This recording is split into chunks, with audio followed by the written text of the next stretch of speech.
This morning for this groundwater management workshop. First of all, my name is Ashley Ritchie. I anchor the 10 o'clock KPH Fox 26 10 o'clock news. And just a little tiny background about me. I come from a long line of South Valley growers. My great-grandfather came over to the South Valley from Oklahoma during the Dust Bowl and worked on a farm. My grandfather actually started his own ranch after serving in World War II in Visalia. Not World War II in Visalia, but started his own ranch in Visalia. And my brother and my father have proudly continued that tradition along with my uncle and cousins and every other family member that you can think of. So I understand that this is a very hot topic and very, very important issue to everybody here, and actually a lot more people that are here right now. I just wanted to kind of give a brief overview of why we're here. It was really important to the organizers that we understand that we're not really here to talk about the legality of the new law, since it's kind of said and done. We're already there. What we are here to do is kind of understand it and talk about a little bit more about how it's going to impact everyone in this room. And we've talked about it, just kind of getting ready for this. And obviously, this is the biggest change to water law in 100 years. So it's going to not just impact all of you, but I think a lot of people probably don't realize it's going to impact cities across the state and industry, anybody who basically pumps water. So such a huge impact to the state, but I'm so glad that all of you are here to understand more about it. So all of these people up here on the panel know a great deal about what's going on. Everybody kind of is going to bring their specialty up here, and I'm just going to give you a brief overview of who's going to be talking today. First, we're going to have Dee Diadamo, and she's a member of the State Water Resources Control Board. I'll give you a little bit more of her background in a second. After her, we are going to have Mark Larson, who has just sat down. He is the general manager of the Kaweah Delta Water Conservation District. Then Scott Cooney, right here. He is a water attorney out of Kern County. And last, we'll have Mark Waddy, who is a Tulare farmer, and he is also a Kaweah Delta Water Conservation District member. And I'll tell you a little bit more about each one of them as they come up to speak. But after the panel speaks, we will have an opportunity for you all to ask questions of the panel members. But as for the portion of time that they're talking, they'll just be talking and telling you a little bit more about their area of expertise. So first of all, I want to introduce Dee Diadamo. Again, she is a member of the State Water Resources Control Board.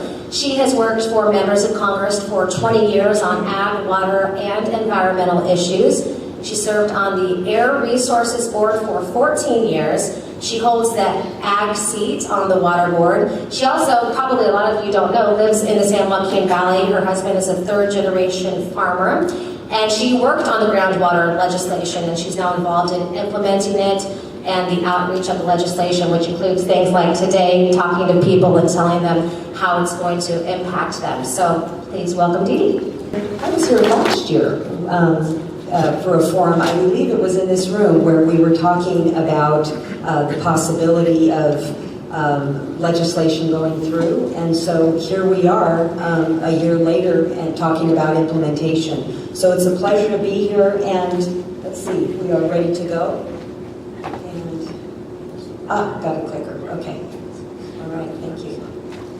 So before getting into a discussion about groundwater, I thought that it would be valuable for us to just pause for a moment and state the obvious, that this last year was a huge year for water in California. I mean, if you just think about it, third year of a drought.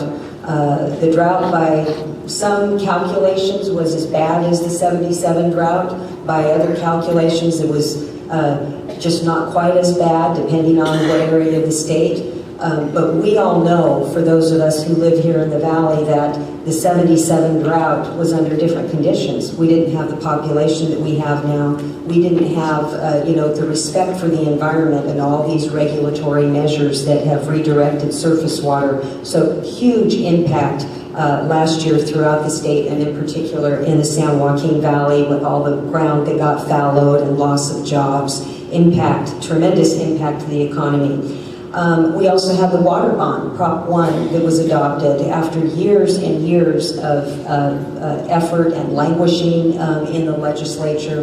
And then finally, the voters approved in large part because of a recognition of the importance of our long-term water security. The voters approved by an overwhelming margin Prop 1. The passage of the groundwater legislation. And as Ashley said, probably the most significant thing to have happened in 100 years. If you look at the water seniority system that we have in California for water supply, our permit system, and our recognition of senior water rights, that was adopted by the state legislature in 1913. So went into effect 1914. So 100 years later, here we are regulating groundwater. The California Water Commission that made recommendations in 1913 for the structure of our water rights system reviewed the possibility of regulating groundwater, and at that time they said, yes, it needs to be done, but too difficult, we'll deal with it later. So 100 years later, here we are.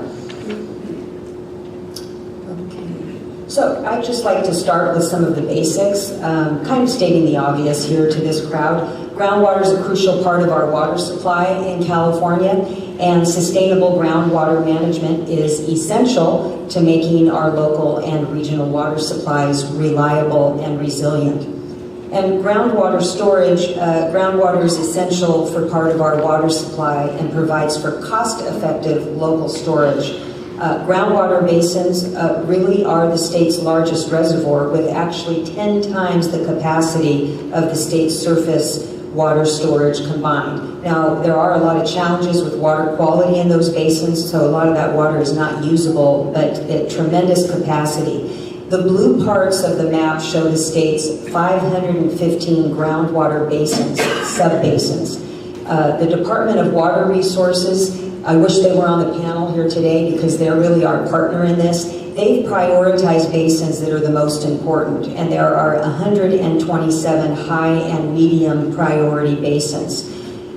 These 127 basins account for 96% of California's annual groundwater pumping and supply 88% of the population, which resides over groundwater basins. In some areas, local entities do an excellent job of managing surface and groundwater conjunctively, using their basins actively for storage. But that requires a lot of coordination among agencies operating in the same basins, collecting data, financing, planning. And we have heard through the discussion of the adoption of the legislation that there were many entities that were attempting to manage, but they felt that they didn't have the tools needed in order to adequately manage. So groundwater supply, 80% of Californians rely on groundwater, and on average, the state uses 15 million acre feet of groundwater, about 38% of our total supply in average years, and that really varies by region. This graphic shows the state's 10 hydrologic regions. The taller blue bars show the total amount of water used in the region, and the shorter green bars show the amount of groundwater used. So the Tulare Lake Basin in Sacramento, as you can see here, use the most water and the most groundwater. Okay, so I'd like to talk a little bit about groundwater's role with drought mitigation. In all of our regions, groundwater is a key buffer during dry years, also referred to as our savings account.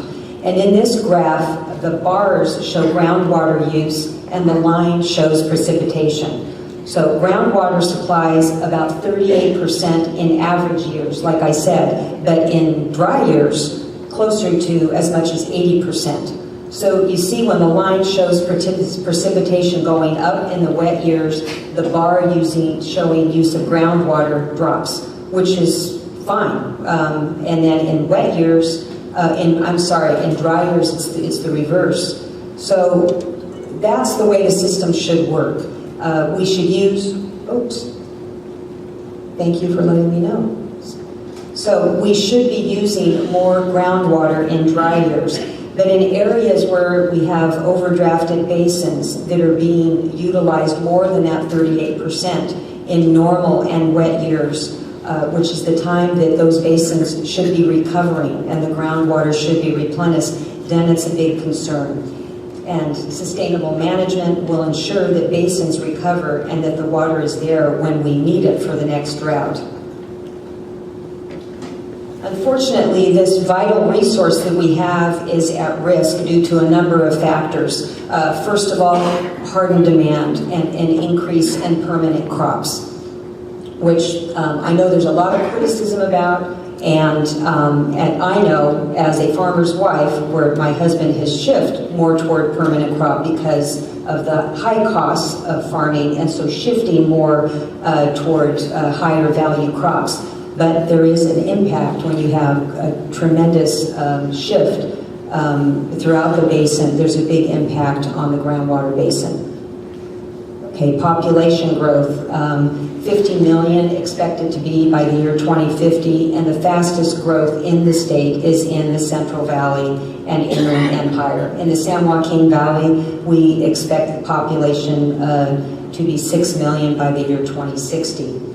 So that'll be another stressor. And then climate change. Groundwater can be a buffer against climate change as well. Right now, the physical reservoirs in the Sacramento Valley have a total capacity of 13 million acre feet per year, and in the San Joaquin Valley, 11 million acre feet per year. But snowpack, which also serves as a vital reservoir, on average about 15 million acre feet. If we have a 5-degree increase in the air temperature, it's estimated to reduce our snowpack by 4 or 5 million acre feet. And we know that with the extended drought that we've been going through, we already are seeing the effects that those high temperatures have on snowpack. So on the left here, we have January 2013, which is historically what we've been used to seeing around that time of year, and 2015, very little snowpack, unfortunately. And another factor that creates challenges is just poor management. Poor management will result in problems. So as I said, in the areas that are doing a good job, this Management Act is intended to give them perhaps some additional tools they need. And for those that have not been properly managing or not interested in managing, this idea of this is to provide for that shift so that we can address some of these challenges. So if we don't properly manage groundwater basins, I'm going to just go through a series of what can result. So first of all, pumping from wells in coastal areas, that's not here, but it is a problem in Salinas Valley in particular, where there's a lot of farming. Pumping from wells can lead to saltwater intrusion. And it can also, in this area and in others, poor management can lead to the movement of contaminants that are in the groundwater, leading to increased contamination. And then overdraft. Poor management can lead to overdraft where groundwater removal exceeds the recharge. As I indicated earlier, overdraft is expected to occur in periods of drought, but it's not sustainable when it's occurring consistently in normal years. The orange area on this map, those are areas that have been determined by the Department of Water Resources to be in critical overdraft. And we're also seeing consistently declining groundwater levels. A recent report by the Department of Water Resources shows groundwater at historical lows. The black dots on this map show groundwater levels at lowest recorded levels. Many areas of the San Joaquin Valley have dropped well below historic lows, in some cases by over 100 feet. And those impacts we've all been hearing about result in drilling deeper, more expensive pumping, and even drying of shallow wells. In particular concern is those domestic wells. And then also subsidence. In some areas, overdraft can cause the land to actually sink, where the aquifer is confined between clay layers. The U.S. Geological Survey found that groundwater pumping in the Mendota area has caused a 1,200 square mile area to sink as much as 1 foot per year. Once storage capacity is lost as a result of subsidence, it generally cannot be regained, causing a permanent loss of that critical water storage. And this is occurring at a time where the state needs more storage, not less. Here are some photos of the Delta Mendota Canal that illustrate the damage that subsidence can cause. Not pictured here is the east side bypass between Madera and Merced counties, where the east side bypass dropped several feet, impacting that crucial flood control facility's ability to protect communities and farms. And then another impact with poor management is ecosystem management. Overdrafting the basin can cause impact on our crucial surface water and ecosystems. Groundwater is essential to rivers. When groundwater levels are high, groundwater actually feeds the surface water streams. And conversely, when groundwater levels decline, it pulls from the surface streams, which tend to lose water to that aquifer that's pulling it in order to make up for the loss. This potential to, impact on these streams has an impact on our ecosystem, but it also has an impact on surface supplies that farms and cities rely on. And so really because of all of these challenges, we saw a call to action culminating over the last couple of years with all the concerns mounting. And there were several reports that came out at about the same time. In October of 2013, our board released a concept paper. And then in January, the California Water Action Plan came out. And then I believe it was around the April timeframe that the Association of California Water Agencies released a report with recommendations. And then also the California Water Foundation. And all of that really created a tremendous focus, and a result was the Groundwater Sustainability Management Act of 2014. And what I'd like to do is just start off talking about the Act, talking about the key principles of the Act. And we found that those 4 reports that came out, there was a common theme in all of the reports. And fortunately, those themes found their way into the legislation. First of all, a finding that, a principle that groundwater needs to be managed sustainably because of the issues that I was just talking about.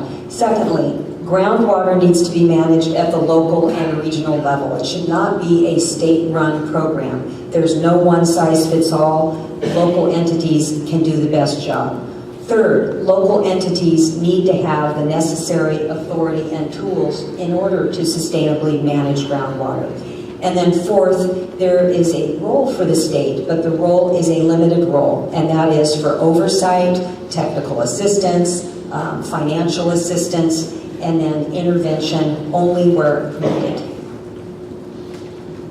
So I know Mark and others are going to go into the details of the Act, but I'd like to start off with just a general framing. First of all, the Act requires groundwater sustainability plans in high and medium priority basins and gives management tools to local entities. It creates a state role that our board's involved in called the backstop, and then it defines time frames. Those new local management tools are really essential, and that toolbox now has a complete array of the tools that are needed. First of all, it empowers the groundwater sustainability agencies to have the authority to, if they determine they need to exercise the authority to register groundwater wells, measure extractions, require reports, manage extractions, and assess fees. And additionally, there's $100 million in Prop 1 for planning for those entities that need some additional financial assistance. And then it outlines the time frame for success. In June of 2017, the local groundwater sustainability agencies need to be formed. January of 2020, those entities need to have completed groundwater sustainability plans in critically overdrafted basins and in all other basins, January of 2022. And then there's a 20-year implementation period in order to bring the groundwater basin into sustainable provision for additional time in areas that are suffering from a loss of surface supplies. And these actions should shield local managers from state intervention, which is something I know that interests you all, and that is to have the locals in charge and not the state. But in the event that the locals fail to act, or for whatever reason are unable to act, the State Water Board may step in. And so I'd like to talk to you a little bit about the role that we have. In the event that there's no groundwater sustainability plan or agency developed within the time frame, or if a plan is not developed, or if the Department of Water Resources determines that the plan is inadequate, it will come to our board, and then we would have the discretion to determine whether or not it would be appropriate for us to intervene. What does intervene mean? Intervention means that we would step in on a temporary basis and take over the same authorities that the locals would have. So that toolbox that I was talking about, the state board would have. And so we would have the authority to assess fees, manage extractions, require reports, all the things that the local entities would do.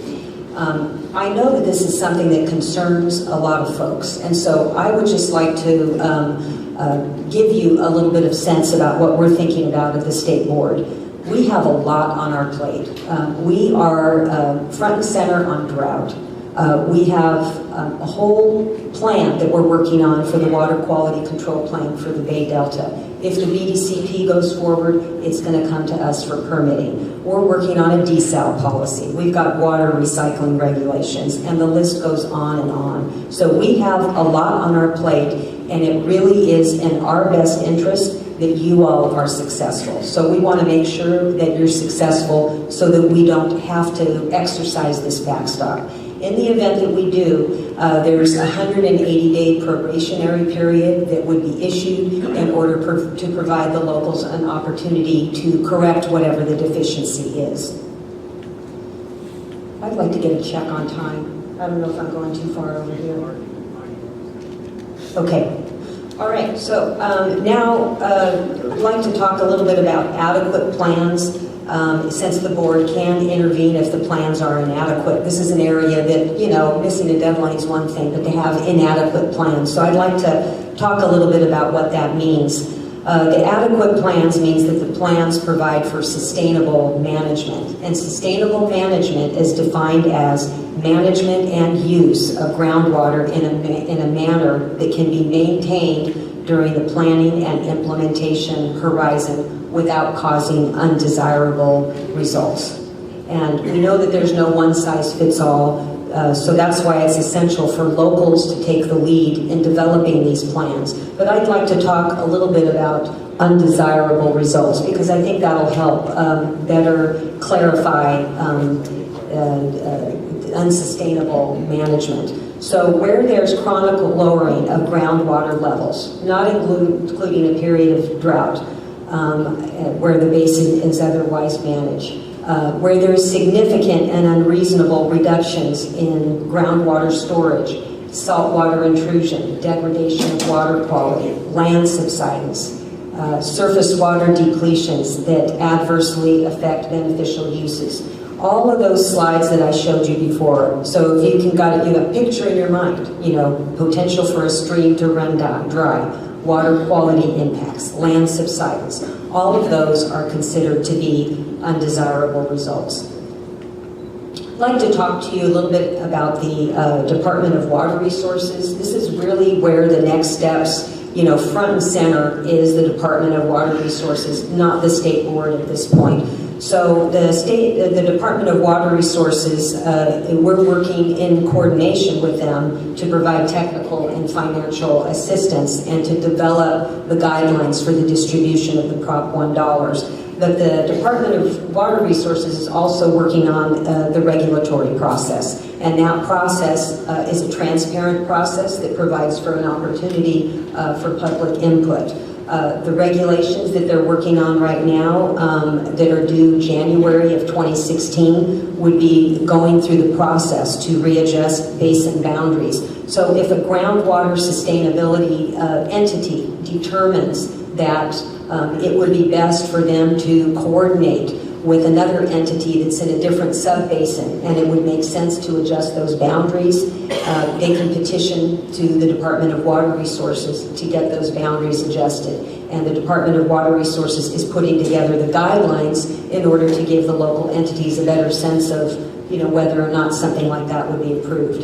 And then they're also working on regulations for evaluating the adequacy of the plans and agency coordination agreements. So adequacy of plans, getting back to what I was talking about, undesirable results, and whether or not the plan is adequate. So they're putting regulations together in order to provide guidelines.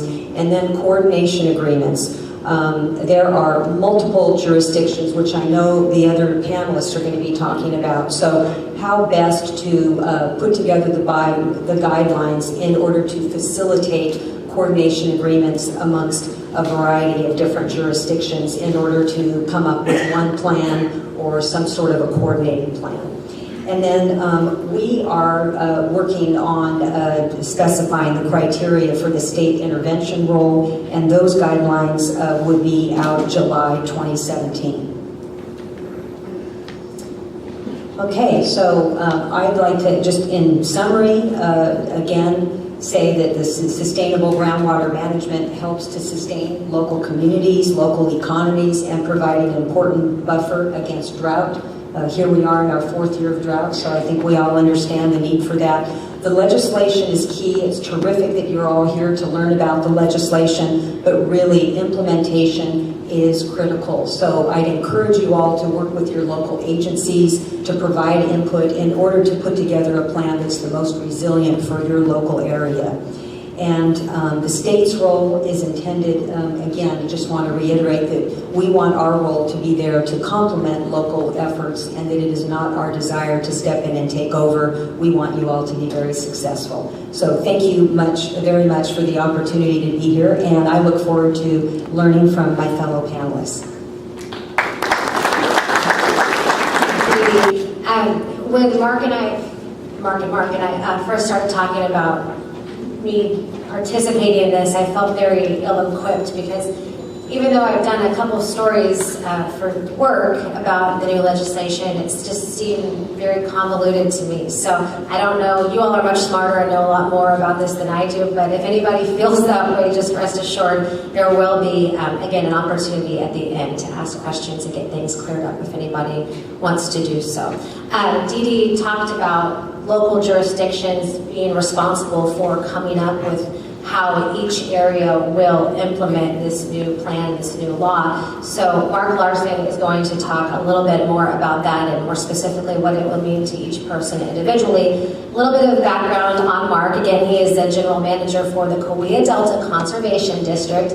Bear with me, he does a lot here. So he also serves as the water master for Kauai and St. John's River Associations. He manages the region's groundwater management plan, the Kauai River Basin Integrated Regional Water Management Plan, and serves on the Tulare County Flood Control Commission, the Tulare County Water Commission, and is a board member for the Water Education Foundation. He graduated from Fresno State with a Bachelor of Science in Industrial Technology. So again, he's going to talk more about the implementation of the new law and the timeline, I suppose.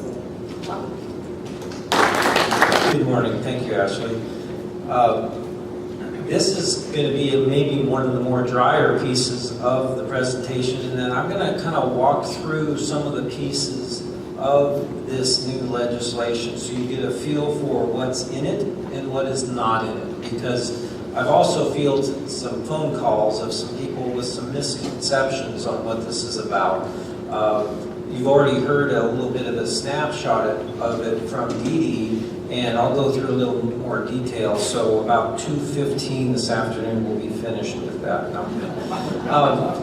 That's just to make a note that I am skimming the highlights of it. It's about 50 pages to the new legislation, and I just want to hit some of the highlights of that. First of all, just to give you some focus on Kauai Delta Water Conservation District, we were formed in 1927 to best manage the water resources in the area. Even at that time, there was a recognition that the groundwater table was being impacted by pumping. There's also a lot of flood issues in the area. When the Kuya River goes, it can create a lot of damage in this area, and so even though we haven't seen that in about 4 years, it does happen, and the district maintains channels. We import water to help deal with the overdraft situation that we have here and build facilities to best manage the groundwater table, in brief. This gives you just a quick map of the location of the Water Conservation District. It's about 340,000 acres in size. It starts around by Wood Lake in the northeastern corner, and all the way to the southeastern corner is about where Corcoran is, so that gives you a feel. We're currently right at the southern boundary of 99 as it bisects the district. A little bit about the groundwater table in this area. This is a diagram that is looking at what we know about the groundwater table in our area. And the right side of the graph shows you the eastern edge, like I said, around Wood Lake, and the left side is the western area, so around the Corcoran area. And the way our groundwater table is up in the eastern edge is that we have a very narrow groundwater table that is fairly shallow when you first hit groundwater, and yet because of rock in the area and like the Rocky Hill Fault, it's not very deep either. And so what's good about that is it responds very well to a wet year, and the water table bounces up, but it also responds very dramatically to dry years, and we're seeing some of that now. Conversely, very different situation on the southern southwestern edge of the district, in that it's the groundwater table and the alluvial plain from which we draw groundwater from is much deeper. It's also complicated by Corcoran clay layers as well as other fingers of clay. And so I show you this to just dramatize the radical different situations that we have even within the Kuya Basin area. Lots of challenges as we start thinking about groundwater management and from our history of this area.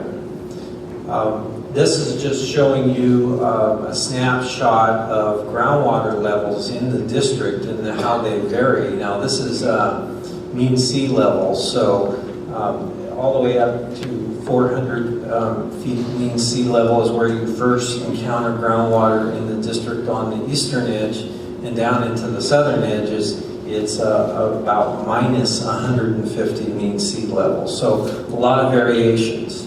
As well as you can see, there's a lot of differences within the district in pockets of areas where we call mounding, where some groundwater is higher in some places, as well as cone of depressions in other areas where there's a lot of pumping that goes on.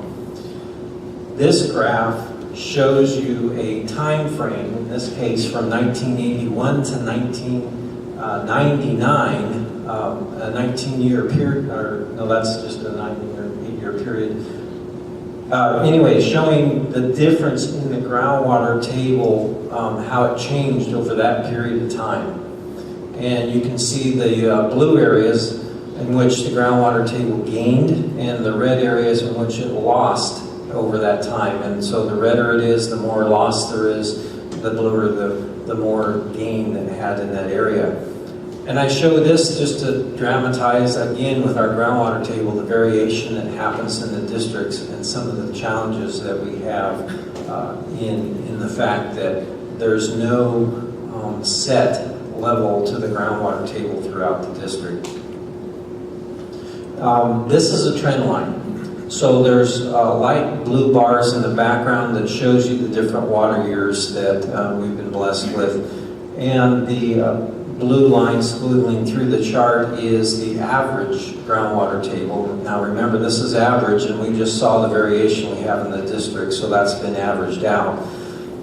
And how you can see it responding to the wetter years as well as responding to the drier years. But the trend is, the red line going through the middle is a loss in our groundwater table overall. So this represents somewhere between 10 to 12 inches annually that's being lost in the groundwater table in the Kaweah Basin. So I go through this series of slides here to dramatize, Dee Dee was talking about some of the groundwater conditions and problems we have in California with overdraft, and clearly we're an area that has some challenges. And this law, I think, was intended to try to help areas like ours to deal with some of the challenges that we have. So some basics in the Act. Dee Dee went over a few things, and I'll summarize where it's redundant, but there's three pieces of law that were signed by the governor in September 14, and those all made up the Act itself. They, as Dee Dee mentioned, they allow us to manage things locally. The state steps in with their authority only when necessary. And the goal is that it respects the overlying water rights that are in the area. And the idea is that the counties and the cities who deal with a lot of land use issues would still retain those authorities, so it does not change that. The definition that's used in the law for sustainable groundwater management is the management and use of groundwater in a manner that can be maintained during the planning and implementation horizon without causing undesirable results. And you heard Dee Dee mentioning those. And then sustainable yield, the maximum quantity of water calculated over a base period representative of long-term conditions in the basin and including any temporary surplus that can be withdrawn annually from a groundwater supply without causing, again, the undesirable results. Now, one thing's important in this statement, too, is the fact that they're recognizing that this is over an average period of time and not any given snapshot. As you saw from the previous chart, we have a lot of variation in our groundwater table depending on the water years. So the undesirable result, as Dee Dee went over, is basically, I kind of boil it down to the chronic lowering of groundwater levels and then significant and unreasonable reduction in storage, seawater intrusion, which we do not have obviously in this area, degraded water quality. We do have some challenges in our area with nitrates and other constituents in the groundwater table. As the groundwater table drops, those things get exacerbated and will increase. And subsidence, and there are certainly some conditions of subsidence in this area. Surface water depletions that have significant unreasonable or adverse impacts on beneficial uses, and what that's talking about is if you've ever driven over channels on a regular basis and you see what happens in the wet and the dry periods and when the channel's running and when it's not running, is you have an inflow from the groundwater table into a channel that often keeps it running long past when the channel would be running from runoff. And as the groundwater table drops, there's less chance of water infiltrating into the channel because the groundwater table is too low. And the goal here, I think, of the state is to prevent some of the issues to both water users on the channel as well as the environment as that water table drops and prevents water from flowing back into the channel. The high and medium basins have been established by the state, as Dee Dee mentioned, and clearly the Kaweah Basin is one of those high areas right there between Fresno and Bakersfield.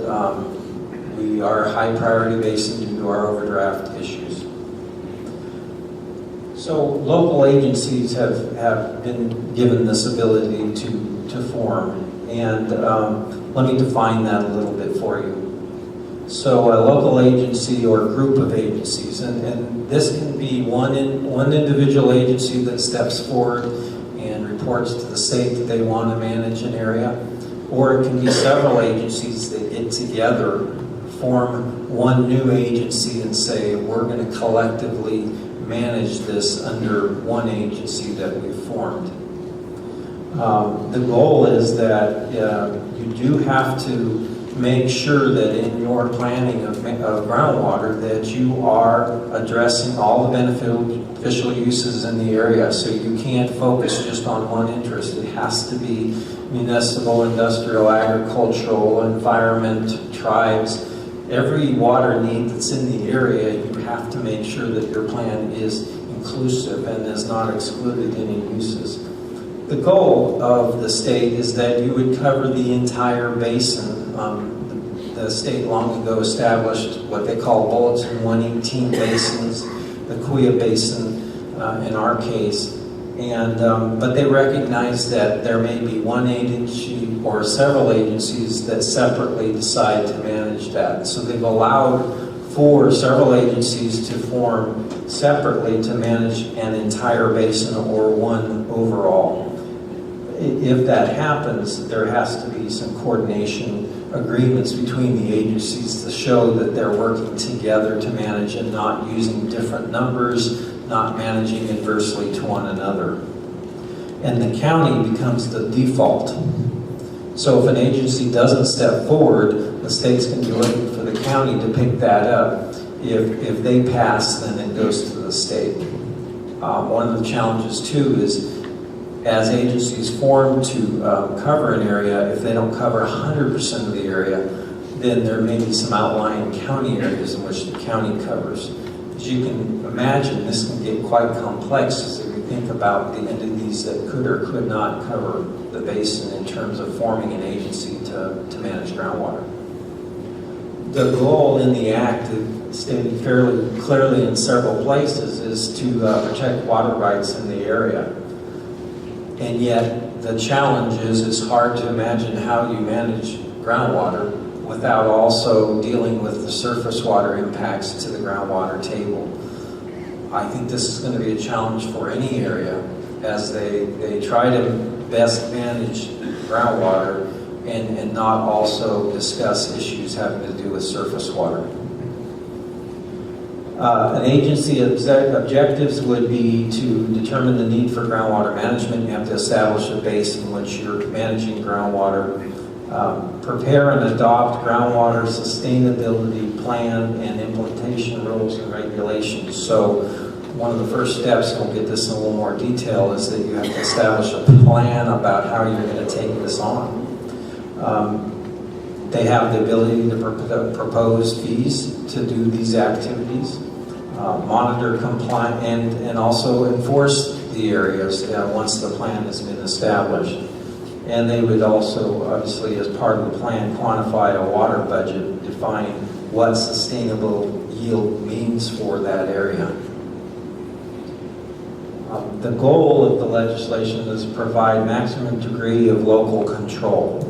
So that's really, if you think about it, the good and the bad of it is, if you're going to manage things locally, you need the authority to do that.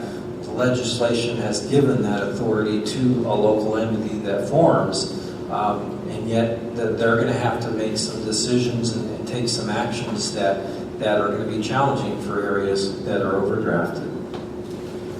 May perform any act necessary to properly carry out the purposes. These are some quotes from the legislation. So they can adopt rules and regulations, ordinances and resolutions.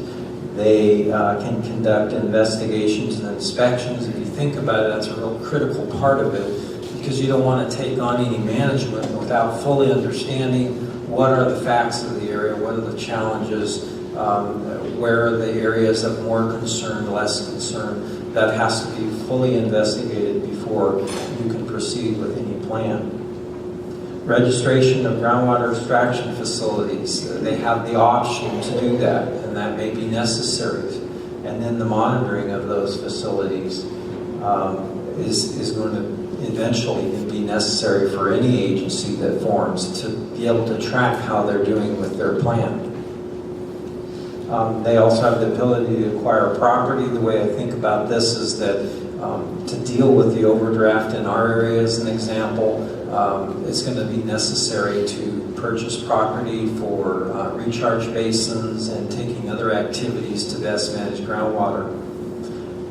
Import surface water purchase, transfer, deliver, or exchange water rights, conserve and store within or outside the agency, provide voluntary following program might be a part of the package, transport, reclaim, purify, desalinate, treat, so deal with water quality issues. So this is just kind of a list of all the options that an agency may take on to best manage in the area.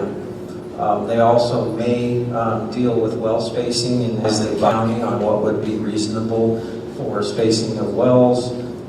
Control of groundwater extraction could eventually be a part of the management that happens in the area as a way to not exceed the ability of the groundwater to provide water source.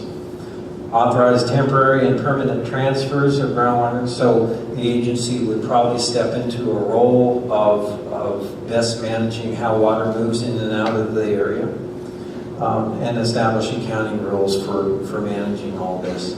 Now, the goal is also that the counties retain their well permitting authority, recognizing that they're probably the best source to continue doing that, and there be collaboration between the agency that's formed and the county.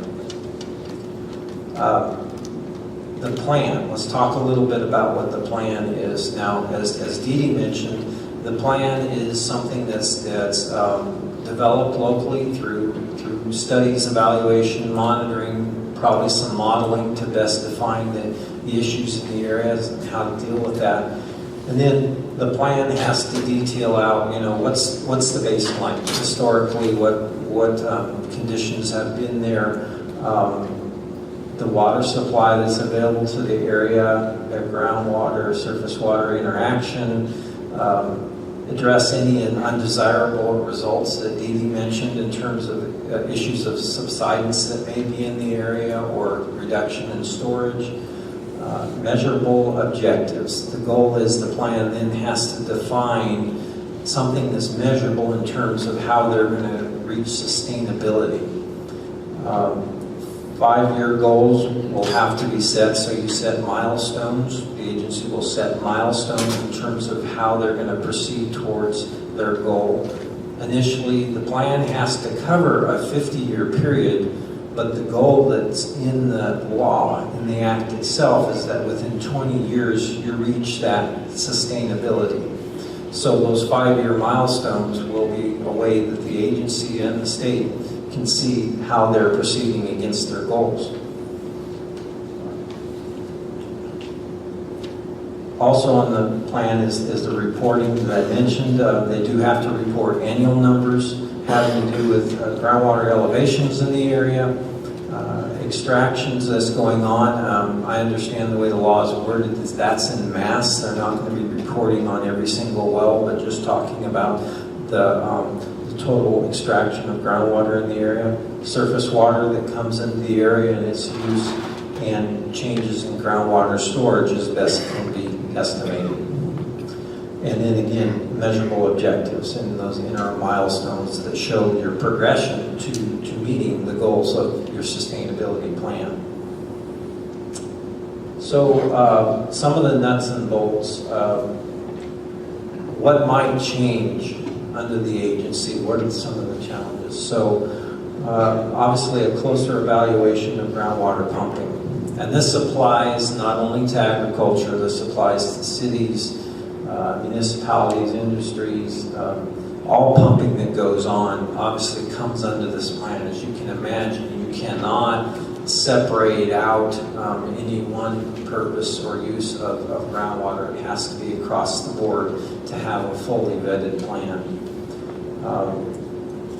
You can, as an agency, you'll see requests for fees. There's going to be an expensive process for any agency that's formed to both do the monitoring and evaluate the data. Probably some modeling goes on to get a feel for how the groundwater table responds under different conditions, as well as changing crop patterns and population. All those things will have to be evaluated into the future to establish an effective plan. There eventually may be restrictions on pumping by acreage. There may be ways that, if you think about the fact that we're in an overdrafted area and far exceeding what the groundwater supply is in the area, there's only so many ways that you can deal with that. Conservation is going to be extremely important, and yet I know we have some of the best conservation and water efficiency in the nation here, practiced by agriculture, and the cities are coming online as well. So how much improvement can you make by conservation? Water importation is great, bring new water in the area to provide and take away the demand from the groundwater table, and yet we all hear about the conditions of the state, especially back here in this approaching this 4th year of drought, but even in the wetter years, water supply tends to be a challenge. So how many options do we have on importation, and how much can that make a difference? So there's going to be a challenge, and it could result into pumping restrictions. And then enforcement, that's the part that so far in discussions with various agencies, everyone considers obviously to be the hot potato. A lot of agencies have never been involved in enforcement. And so as they think about what this might develop into, that's going to be a big challenge. So the Kuya Basin is, I mentioned the state has these Bulletin 118 boundaries that were established long ago. This overall boundary here is what they call the Tulare Basin. And then within that is the Kuya Basin. And the Kuya Basin it's around 450 to 500 acres. And if you look at the Kuya Delta Water Conservation District as an example, it's the red dotted lines against the yellow. The yellow is the Bulletin 118 basin that was established by the state. And it's slightly different shape than even what's been formed here locally. It tends to be a little bit more outside both north and south along the foothill areas, and then there's clearly some differences near the lake bed. So it's probably about 80%, 75% of the Kuya Basin that we often work with today. So as agencies get together and start to discuss how you best manage this area, who wants to be involved, there's some challenges in terms of how that meets or doesn't meet with the state's objectives. Now, the legislation has allowed flexibility in that an area can say, we want to change our boundary, or we want to represent a certain area within this basin. I'm thinking that the state's going to want to minimize that because they want to respect the boundaries that they've already established. But I think if an area comes by with some legitimate hydrologic and reasonable ideas of what that boundary should look like, they will probably be open to changing it. It's just going to be a challenge for each area. And we already have some of that up north. There's, do not hit that button. Up north there is an area that's considering creating their own special area to best manage things, and has already approached the state. So up and down the state, you have agencies in different areas with different conditions trying to figure out how you best manage this for their area.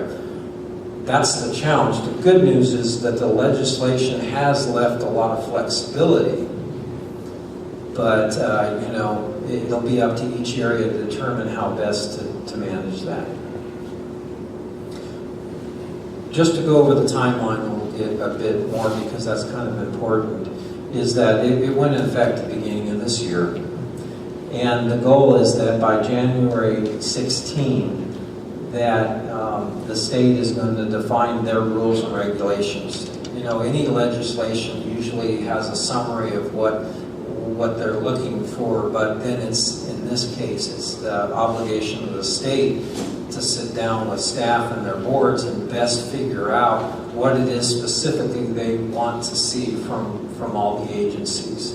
What does a plan look like? So that you just don't have an open slate. Now, we would like to have a lot of flexibility in that plan, recognizing that all the local areas are going to be different.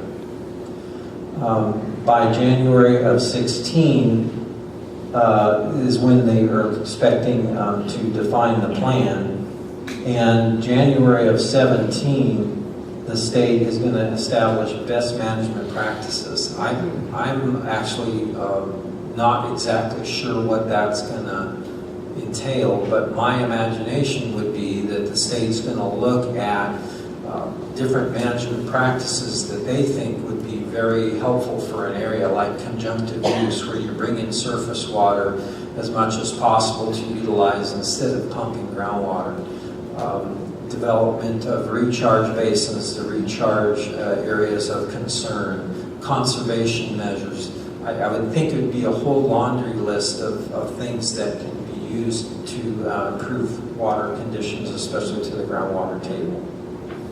By now here locally, June 17, an agency or agencies, plural, need to step forward and say, we would like to be the agencies to cover this area, and here's our boundaries. They may match the boundaries of Bulletin 118, or they may be something different, but then they have a case to prove. So, and then by January 2020, that agency that stepped forward then needs to submit their plan. So about 3 years later, they need to say, this is how we're going to go about managing the area. Here's our conditions. Here's how we think we're going to get this sustainable in 20 years. And here's the 50-year plan. In January 2040, the idea is by then, that basin that's probably been ranked as high or medium priority has now reached sustainability. So for our area, this is obviously going to be some big challenges. The agencies are going to have to get together and decide how you best manage that and what that looks like. Is it one agency? Is it several agencies? What about some of the outskirt areas that aren't covered by ditch companies, irrigation districts, or cities? How do you best manage that? Lots of big challenges there. So, in summary, we've got some groundwater management options here, and all of them are going to be a big change for us locally. Some obviously are better than others in terms of what the end results might be. The locals can step forward and decide to manage that locally. In my dream, you have everyone sitting around the table and making some decisions that says we recognize the issue and we're all willing to put take our part in improving that situation, and we're working in the same direction. That would be great. I'm actually optimistic that we can do that here. The other option is, court action could happen. Someone sues or pushes this to what's called adjudication, and Scott's going to talk about that next. What happens when an area doesn't get along, can't come to conclusions on how best to manage, or just says, let's let the court decide this. And then the third option is the state can come in and say, well, I don't see anybody either taking on this charge, or I don't see someone putting a legitimate effort forward, and so we need to move in. As Dee Dee mentioned, there is the opportunity when the state comes in is that they put together an interim plan. My understanding, as I look at a little bit of the legislation, an interim plan is not under the same auspices of the plan that the locals would do. The state has got, as Dee Dee mentioned, is very busy, with a lot of other things. And so their idea is going to want to get that area covered for a short period of time, because ultimately they still want another agency to step forward locally to manage it. And so they consider this just what the wording is, interim. And so they may say, well, our rough guess is we need to limit pumping to this, or whatever, and implement that interim plan that may not be as well thought through as what we've done locally. So the legislation has done us a service in allowing us to manage this locally, and it's all to our best interest to do that locally if we can. And that's all I had for you today in terms of details. And we'll get into a little bit more of the challenges as we all work together to try to best manage. The options of what's going to happen next, whether it be a local agency forming and figuring out how this whole plan is going to be implemented in each area, or the state coming in, or possibly somebody suing or taking legal action. So here to talk about that, we have Scott Cuny next. He is a second generation water attorney. He's out of Kern County. He specializes in water rights, eminent domain litigation, the California Environmental Quality Act, and the Endangered Species Act. He was named, and I thought this was a pretty big deal, Lawyer of the Year back in 2013. And he has his BA in Combined Social Sciences from UC Santa Barbara and went to law school at University of the Pacific. So he's here to talk about what would happen if this goes to litigation. Thanks, Scott. Good morning. It's wonderful to be here at the World Ag Expo, and I want to start off and sort of tell a story on myself.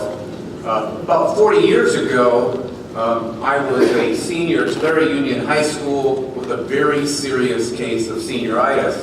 So my cure was to grab a couple of buddies, and we all hopped in the truck, and we went to the Tulare Farm Equipment Show for the day. And we had a wonderful time. And I came home that evening, and as was the tradition in our house, my father asked me, well, how was your day at school? I said, it was great. And he then asked me, well, how were all your classes? And I said, well, they were great, Dad. And then he looked over his glasses at me and slowly said, then how was it and what class was it that put you on the John Deere tractor at 2 p.m.? He was always 3 steps ahead of me. I want to talk to you about the subject, the court process, and what's called the adjudication process. In my 32 years of practice, I've been involved in 2 groundwater adjudications. One is the Santa Maria groundwater basin on the south coast, and the other is the Antelope Valley groundwater adjudication that is just hopefully reaching conclusion after 18 years. But I'm going to go through and try to answer 10 basic questions about adjudications. This is going to be a very much an overview, a 101 course as it were, but let's see if this helps you answer some questions that you may have. The first question is, what is a groundwater adjudication? It's a court process. It's a process in which the court has now taken in all of the evidence and developed a comprehensive judgment that relates to the basin. It's what I would say 1 part water rights, 1 part finance, and 1 part water management. In the state of California, there's actually only been 27 groundwater basins adjudicated, and they're mostly in Southern California. And if we look at this map, and this is similar to the map that we were looking at earlier that both Dee Dee and Mark put together, these are all of the basins identified by the Department of Water Resources. And the map shows the 27 that have been adjudicated. On the south coast is what's referred to the Santa Maria Basin, and the Antelope adjudication is in the, thank you, Mark. So here is Santa Maria, and then here is the Antelope Basin that is in the midst of adjudication. And one of the things you'll notice is this is the Sacramento Central Valley, and these are basins that have not been adjudicated. And this coloring is what's identified as high priority basins, and they're high priority because they have various issues going on in terms of the need to reach a balance in terms of extractions and uses. So an adjudication, oops, I'm not that too. The adjudication, again, is heard by the judge. It's in the context of a courthouse. It is intended to settle all of the disputes amongst the parties and ultimately end up with an accounting of how much water can be utilized by all of the various uses. The next question I want to talk about is what is the problem that needs to be solved? Adjudications are invariably triggered by some kind of condition in the basin that needs resolution. There can be a variety of undesirable effects, and we've heard about some of those already this morning. It could be the chronic lowering of groundwater levels. It could be subsidence. It may be the allocation of storage. It could be a water quality problem.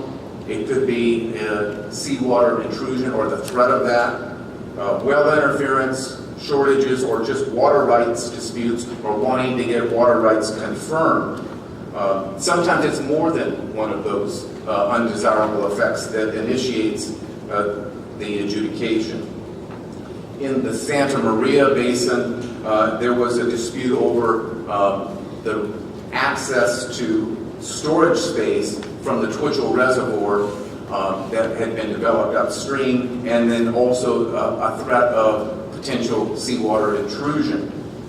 And in fact, even though that was an adjudicated basin, the judge determined that the basin was not in overdraft, but that nonetheless management was necessary and appropriate so that the basin never got to that point. It was a protective measure to adopt a judgment and physical solution. In the Antelope Valley Basin, the problem has been at least claims of historic overdraft, municipal claims of prescription, and then increases in agricultural production leading to an adjudication. This diagram is just an illustration of a crosscut of a basin. It's situated San Joaquin Valley hydrology, showing streams coming through the center of the valley. We can see the Sierra Nevada on the right side, and then there's an issue of subsidence associated with extractions that may lead to an adjudication. So that is a problem that can be solved through an adjudication process. But maybe we need to take a step back and answer a third question, and that is, what exactly is a basin? It seems at a certain level to be obvious, but it's not quite as obvious as you would think. The Department of Water Resources does have what is called Bulletin 118, and it identifies the basins throughout the state of California. But a basin is determined in terms of its boundaries by can be a multiple of factors. One can be hydrogeologic. In other words, where is the water supply in terms of the soils? Another can be a factor of the politics or a political boundary. Maybe it's a county boundary that would be of significance. Sometimes boundaries are determined with regard to resource management. There are water agencies that are managing a certain resource in an area, and so the boundaries are in part defined in consideration of resource management. Or sometimes it's just a practical consideration.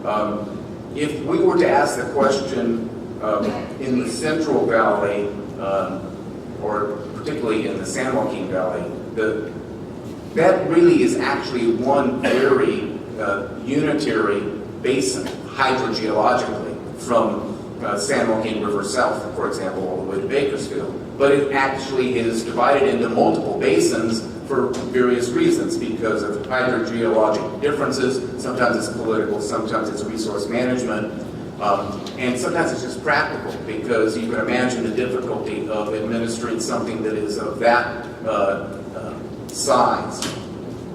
One of the things that a basin has to have is it has to involve a shared or common source of supply. In other words, there is an hydrogeologic area which the lands overlying it are sharing a common source of water. When you get into an adjudication, one of the issues that almost always gets triggered is there a sub-basin within a basin? So, and I'll show you a map here in a minute, but that then becomes a question of whether this sub-basin is physically separate and distinct from another portion. And what we found in the adjudication world is almost every impediment to flow, whether it be a fault, whether it be soil structures, mounds, basins almost always leak between each other. Areas leak. At some point in the hydrologic cycle, there's connectivity, and then that determines what is the area that the groundwater adjudication is going to focus on. Adjudications always focus on basins, and they take into account all of the inflows into this basin area, all of the outflows into that area, taking into account surface water and groundwater and rainfall, and it develops, in effect, what is a water balance to figure out, well, how much water is there available in this basin? And one of the determinations that has to be made is what is the safe yield? And really what it means in the simplest terms is how much water can you extract from this basin on a routine basis so as not to cause an undesirable effect. In other words, we can pull this water out, but if we continue to do that, will it cause one of these bad things? Will it cause subsidence? Will it cause a chronic lowering of groundwater levels? Not the cyclical lowering that we know in times of drought, water levels go down, but then they rebound in times of surplus. But is it in a state of chronic lowering? And Mark, I think, had a diagram that showed that red line going downward over time. In the Antelope Basin, the area, that was safe yield. Here's the Santa Maria Basin. And in the Santa Maria Basin, it's organized into management areas. That came about as a result of the adjudication. The basin wasn't started with management areas, but that was a result of the adjudication. And this yellow area is what's referred to as the northern cities region. The green is the Nipomo region, and then the largest area is the Santa Maria Valley Management Area. The adjudication resulted in different management structures within those different areas, and those areas were identified because of the practical differences, both hydrologically but also just practically in terms of management. There's a line here you can see between Nipomo and Santa Maria. And just to put it in the context of the adjudication, we spent over a year litigating whether the fault line that is represented by that black line is a sub-basin or not. In other words, the water in Nipomo doesn't go to Santa Maria, and the water in Santa Maria doesn't go to Nipomo. And after all of the witnesses testified, the evidence was, well, there are times in which some of it goes one way and sometimes it goes the other way. And so the judge concluded it has to be part of a single basin, although there may be reasons to manage it differently because of those differences. That's the kind of thing that can happen in an adjudication. We spent an entire year on that one question.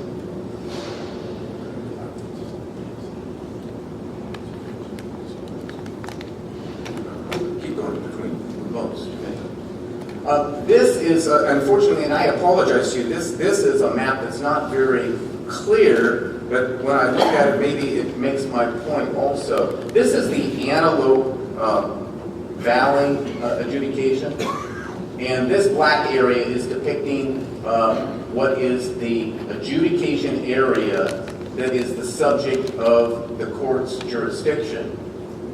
It took us 3 years to figure out where that line was. And that line is drawn in large measure because of hydrogeologic differences, soil compositions and such. But sometimes you can see there's a straight line. And that's because that's where the Mojave adjudication exists. And so it's just an arbitrary line where one court's judgment has run into the next court's judgment. There is 1,390 square miles within the Antelope Valley adjudication area.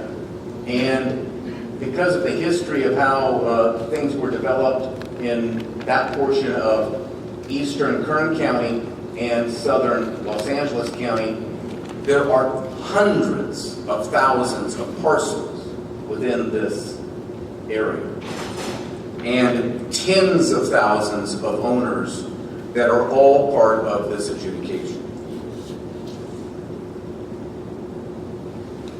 The next map I want to show you is something similar. Matter of fact, I think Mark had this map up as well. And so this is the Cahuilla Subbasin. It's part of the Department of Water Resources Bulletin 118. That's the yellow. But one of the things that caught my eye when I was looking at this map, I just wanted to bring it into local context, is I can see issues that will come up should there be an adjudication.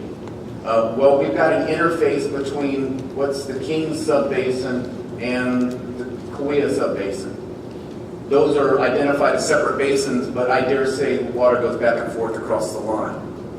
You see the same thing here with now we've got the Tulare Lake Basin to the west, we have the Tule Basin to the south. We also have in this map, you can see issues that will come up. There are cities, Tulare and Visalia and Exeter and Lindsay and Wood Lake, all with their various needs. And then we know that there are all kinds of agricultural uses in the yellow. And then we have a stream system coming through, replenishing that area. All of those issues will come into the litigation one by one, to be determined one by one by a court.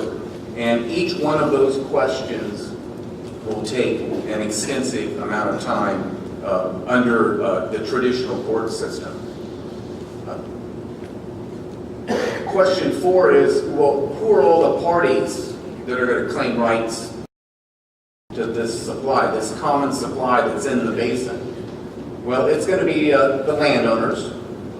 Those are just individuals, they're corporate, there's trust, there's partnerships.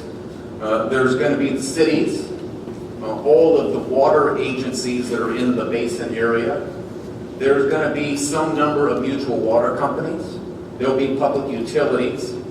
One of the unique things that came into Antelope that has never occurred before is that the court determined that there were going to be classes represented.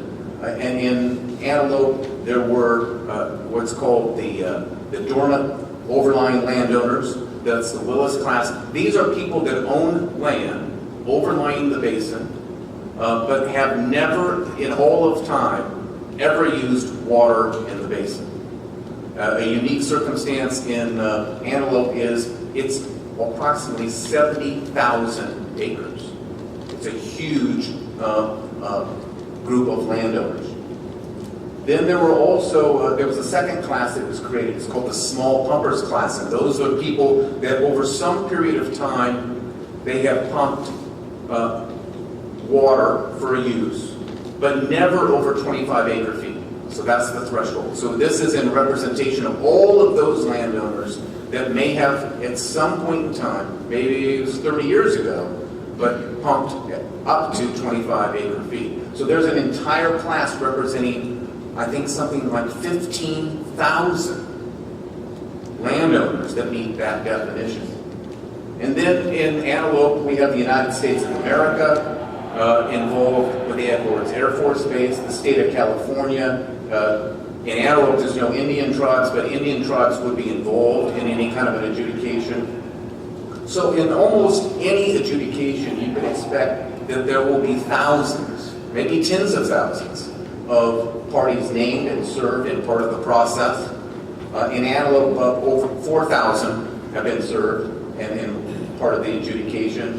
And then you need to address the issue of, well, we know who owns property today, but who's going to own property tomorrow? Because each of you are having estate plans, you have sales for whatever your business purposes need be. So you need to account for future buyers in this process. And then the other, he's not a party to the lawsuit in being named as a defendant or a plaintiff, but the most important person in the courtroom, of course, is the judge, who will have a very active role in that adjudication as it goes forward in time. Question 5, well, what rights in the basin, what water rights in the basin are going to be addressed? What's going to be addressed is all rights of anybody claiming the right to use this common source of supply. There will be overlying rights. Those are people, landowners that have land overlying the basin. And they may be an active user. In other words, they have historically pumped and used water, and they are using water today, or perhaps not, but at some time they have utilized water in fact. Or they may be, as I mentioned to you in Antelope, they never have used water. The land is there, the water is beneath it, but it's never been used. So we sometimes refer to them as dormant landowners, or it's dormant overlying rights. It's something that could be exercised, though, in the future, at least potentially. Then there are what's referred to as appropriative water rights, and these are the rights to use water from surplus supply being brought to other lands. It's not being used on the land, but being brought to other places. And the most common one is, cities bringing water out of the ground for use for municipal purposes, or a state or another governmental agency may do that. Then there can be what's referred to as prescriptive rights, and these are rights that have been established under the law if they can make a showing that they have used the water adversely for 5 consecutive years to the detriment of another right holder, such that they have secured the right under the law. It's a similar concept to something you may have heard in terms of easement. You can get easement perhaps by using that area, that road, for 5 consecutive years under certain elements. It's the same concept, and I'm simplifying. Then you're going to have to address the imported water supplies, storage and banking supplies that are in a region. And we know, of course, in the Central Valley, there are numerous project supplies, State Water Project, Central Valley Project, local projects that have brought waters into this basin that are not part of the common natural supply. It's not part of the native groundwater, but the molecules are there, and they have to be accounted for and properly protected under the adjudication. And then there can be federal reserved rights. And then in rare instances, I list this, there can be what's called pueblo rights, and I won't spend time focusing on those now. And I'm not going to certainly read all of this, but there is detailed provisions of the law that account for all of these claims and rights to water, that each of the litigants will have to prove that they actually qualify for the rights under the law. But all of these rights will be adjudicated, addressed, and resolved in the course of the litigation. Question 6. Well, how much time will this take?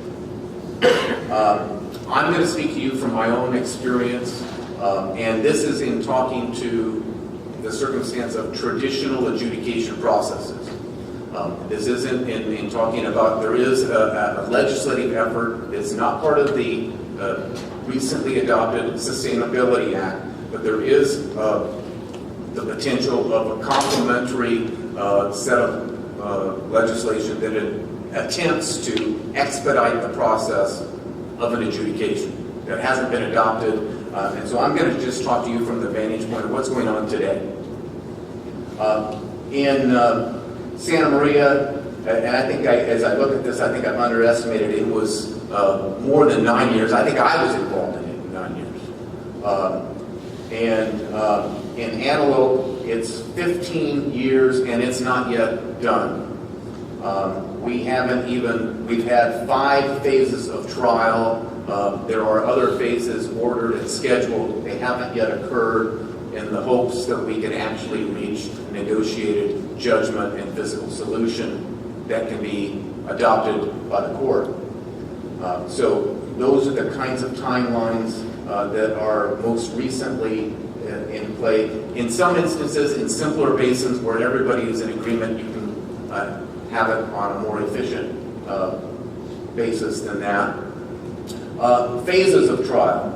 As I mentioned, you have to identify, well, what is the basin that is being adjudicated? So you'll spend the first phase adjudicating what is the adjudication area, what is the basin. It has to have parameters. It has to have a physical line to identify what it is you're adjudicating. And that's important because the next thing you have to figure out is now we know what the area, we know what the area is. Now we've got to figure out, well, who are the parties that have to be part of this? So that gives you a geographical line. Then you have to figure out who are all the parties and how they get served and how they get noticed and how they get brought before the judge so that they can participate fairly in the process. That can sometimes take over a year, sometimes longer. Then you have to figure out what is the safe yield of the basin. And that, again, as I mentioned, that's the amount of water that can be taken out without causing one of these undesirable effects. And you have to figure out whether or not the basin, it could be in balance or it could be an overdraft. And an overdraft is a single word, but what it's talking about is that the amount of water that is being taken out of the basin is in excess of its natural recharge, such that it is on this precipitous decline, a chronic lowering of water levels that is causing interference with beneficial uses, or it's causing some of these other bad things, perhaps subsidence as an example of water quality. Then there are entire trials, phases of proceedings that can be dedicated to prescription, whether or not somebody has, a party has a prescriptive right. Oftentimes in basins, municipalities or public agencies would claim that they have secured a prescriptive right to use water in the basin. That has to be determined. There has to be a litigation as to what are what's called the correlative rights, or the rights of sharing amongst landowners that are overlying a basin. You have to have accounting and litigation associated with the imported projects, if there are any. What kinds of storage can be done in the basin so as not to interfere or cause harm to the basin? And then you get to the point of, after all of those phases, and there could very well be more, that's up to the judge deciding how to phase the case, getting to the point of a final judgment and a physical solution. So that's the end product. And just to let you know, that final judgment and physical solution, again, has 3 basic parts in it. It has an answer as to the water rights. It has an answer about finance, because there's almost always going to be a need for a funding source to address the administration and the need for physical fixes in the basin, whether it be imported water or other needs that have to be provided for in order to implement the physical solution. So there's an element of finance, and then there is an element of administration, water management associated with, generally it's a water master, who is somebody who has been adopted or appointed by the court, who then actually reports to the judge, who will continue the jurisdiction of the matter out into the future. So then there's that step of the trial. In my experience in both of the adjudications I was involved in, after years of litigation, it ultimately turned into a phase of negotiation to see if the issues that were identified still to be in dispute could be negotiated amicably amongst all of the parties, and that can take years. In Santa Maria, it took about a year and a half. Not all parties agreed to the stipulated judgment and physical solution. Other parties went on to trial in 2 further phases that ultimately ended up in appeal. In Antelope, we've been involved in this negotiation phase for over 4 years. And it is incredibly complicated because you can imagine there's 4,000 parties and classes.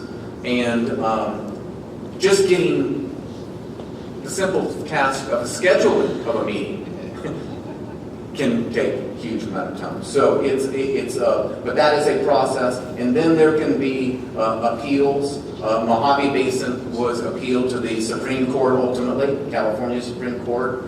And the Santa Maria case was likewise appealed. I think the durations roughly are about 4 years. Now, as I mentioned earlier, there's the potential of new legislation that would help, I'll call it, expedite the adjudication process. And one of the goals is, can these time frames be reduced in a practical way without compromising the ultimate rights of the parties and to end up in a good result? And we're not sure that that can happen, but that's the effort. Question 7, what is it going to cost? Well, I see it in sort of 2 different features. There's the direct cost, the out-of-your-wallet cost associated with being a participant.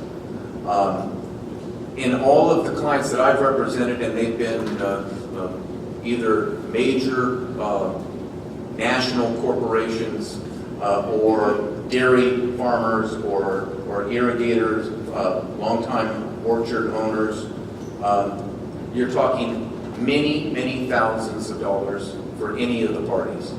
And in the aggregate, it's millions of dollars if you added up all of the dollars of all of the parties. And so I think that leads us to a second question of the indirect opportunity cost. So all of those dollars are not going to perhaps bringing in a water supply, or maybe putting together a management structure, or bringing in some kind of physical change. Those dollars are being diverted necessarily and appropriately, but to this effort, this adjudication effort. So we don't have infinite dollars, none of us do. The projects don't have infinite dollars, and so there's an issue of trying to maximize the efficiency of what are limited funds. And so again, the expedited adjudication process may help reduce those costs by making it a more streamlined process.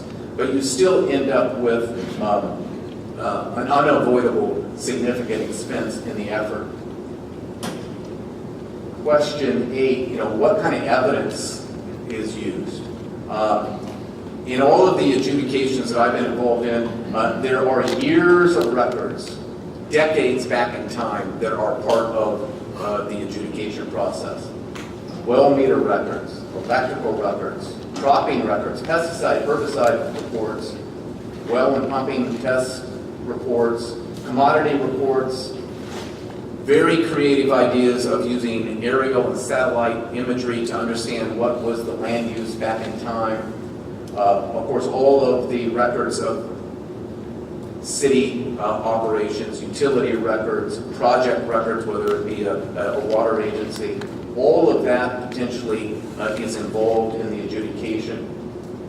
Potentially, it even implicates the entire chain of title of a given landowner, because you may have only bought the ranch 20 years ago, but somebody may have owned it prior to that, and undoubtedly did, and the issues as to water rights very well may span back in time. And so to try to understand, well, what was going on 3 predecessors back in terms of the operations. And then you ultimately have to be able to put forth proof of reasonable and beneficial use of the water, whether it be an irrigation use or an urban use or any other appropriate use under the law.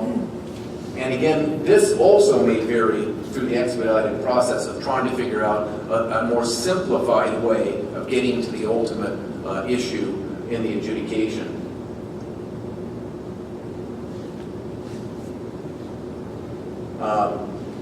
Nine, who will be the witnesses? It will be the whole cast of characters. It will be individual owners and farmers and operators and managers and dairymen, city managers and urban planners and water agency managers. And those are the people that are on the ground that deal with the details of your use. And then it will be a whole new group of people, experts. They're going to be engineering experts, agronomists, economists, water managers, city managers, well drillers, and I could have just kept writing the list. It's all of those that can have some practical bearing on the legal and factual issues that will be addressed by the court in trying to figure out what are the rights and what is the manner of management that will be necessary in order to preserve and protect the basin from suffering adverse impacts in the future. And then the 10th question I identified is, what is a physical solution? This is a term that is used in adjudications to explain the process, again, of that triangle of interests that will be developed: water rights, finance, and water management. To develop the set of terms and conditions that the judge can have confidence in, consistent with the law, that he can be or she can be certain that the constitutional mandate is satisfied. In other words, these adjudications must satisfy the Constitution that provides that all use of water in this state, whether it be surface water or groundwater, must be used reasonably and beneficially. That is true for any and all users. And this judge will have to decide that the judgment and physical solution will protect the basin and will protect the water resources of the state from harm and undesirable results. In other words, one of their primary charges will be, can they be certain that these set of conditions will protect the basin from harm, subsidence as an example, protect the basin from chronic lowering, protect the basin from water quality problems, because no judgment can be approved by a higher court unless that has been accomplished. The physical solution will also have a detailed water master administration to enforce these financial, water management, and administrative provisions under the court's judgment. So when you hear about adjudication, you should never think that that adjudication gets me out from under water management, or gets me out from under financial implications of the basin, or somehow allows a use of water that could harm the basin or water resources. It will never happen. No judgment, no adjudication can violate the constitutional mandate. And that's what the judge will do in consideration of everybody's arguments and all of the facts and circumstances. After all of this time, the judge will be certain that the basin is protected, the water resources are protected, and the water rights of the parties are protected. But that doesn't mean that everybody gets to do what they have been doing. And then the court's going to have a continuing jurisdiction to enforce that judgment and physical solution in the future. So if the judgment was effective today, this judgment, the court will always maintain jurisdiction, such that if circumstances change, there may be an adjustment in the physical solution.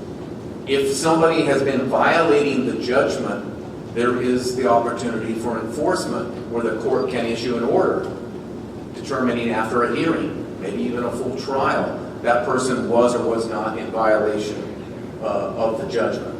And then just change circumstances that can occur over 20, 30 years.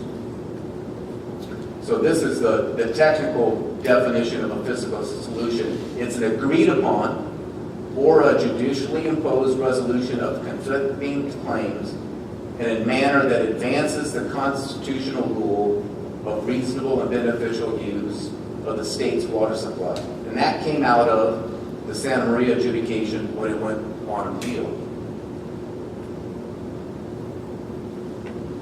So I want to leave you with this last slide. So I want you to imagine what's in this beautiful wrapped box. It has 15 years of adjudication effort. It has millions of dollars of investment by all of the parties over all of that time. It has all the cuts and bumps and bruises of brutal battles over various legal issues. It has the hard sweat and tears of detailed negotiations over every comma in the judgment. It has literally hundreds of court decisions and rulings that occurred over the adjudication. And in this box is the final judgment and the physical solution. But the last question is, what's in the box? Because you never know. That's it.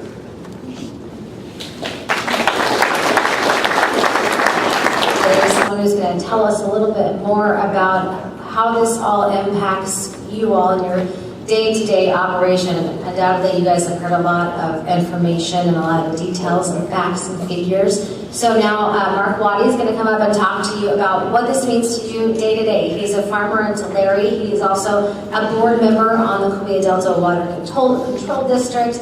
He's a former city council member for the city of Tulare, and he currently sits on the board of public utilities for the city of Tulare. So Mark Waddy.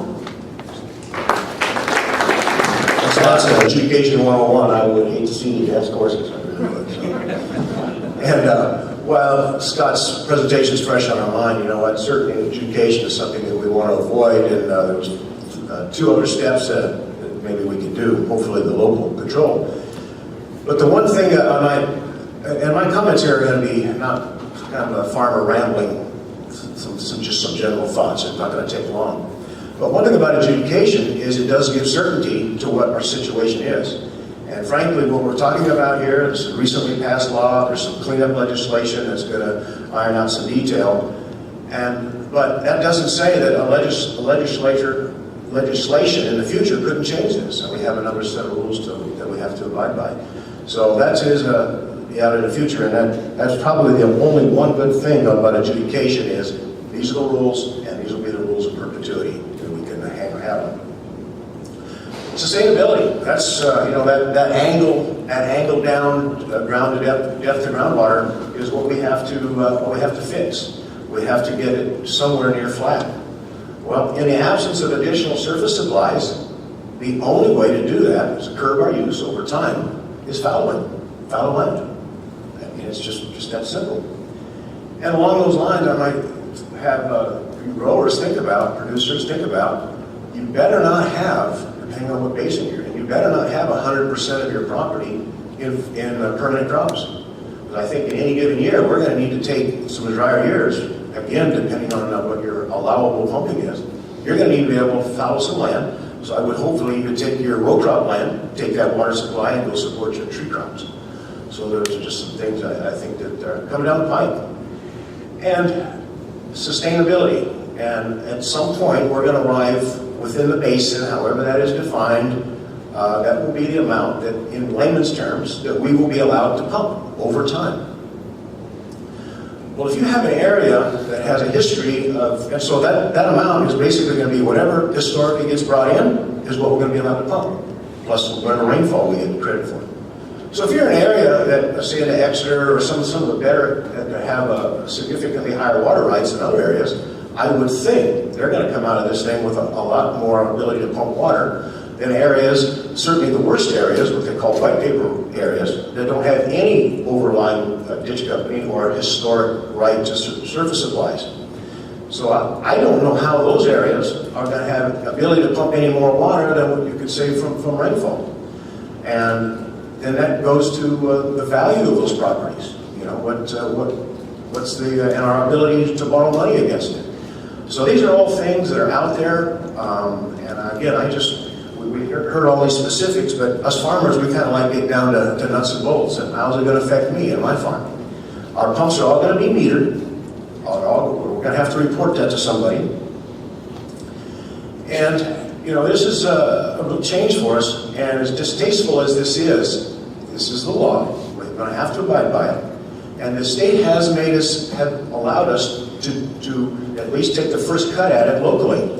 And I said, call it a little bit like a circular firing squad. You know, we can make our own rules here, but we're going to have to also abide by the rules and enforce the rules that we put together. Because if we don't, the state's going to come in and they're going to dictate to us. And we don't want that. And the state doesn't want to do that. So we really want to try to do this on our own. But again, without additional surface supplies, we are overdrafted over time, and we have to stop that. So again, just to repeat, in the absence of additional supplies, we're going to have to use less water, and most of us aren't wasting, being more efficient. We've done about all we can do in that regard. So it will, I think, require some following from time to time. I see Leslie from the city of Visalia back there, and make no mistake, all of the cities are in the same boat as the farmers. And I was surprised at a workshop we had a couple of days ago at how many cities in the valley have any nexus to any surface supplies. So I don't know what they're going to do. The city of Visalia, the city of Tulare I'm involved with, we've got programs and we've done some things so we'll be better served than some other cities. But so it's a problem not just for the ag producers, but for everyone. Everyone that uses any water pumped from the underground.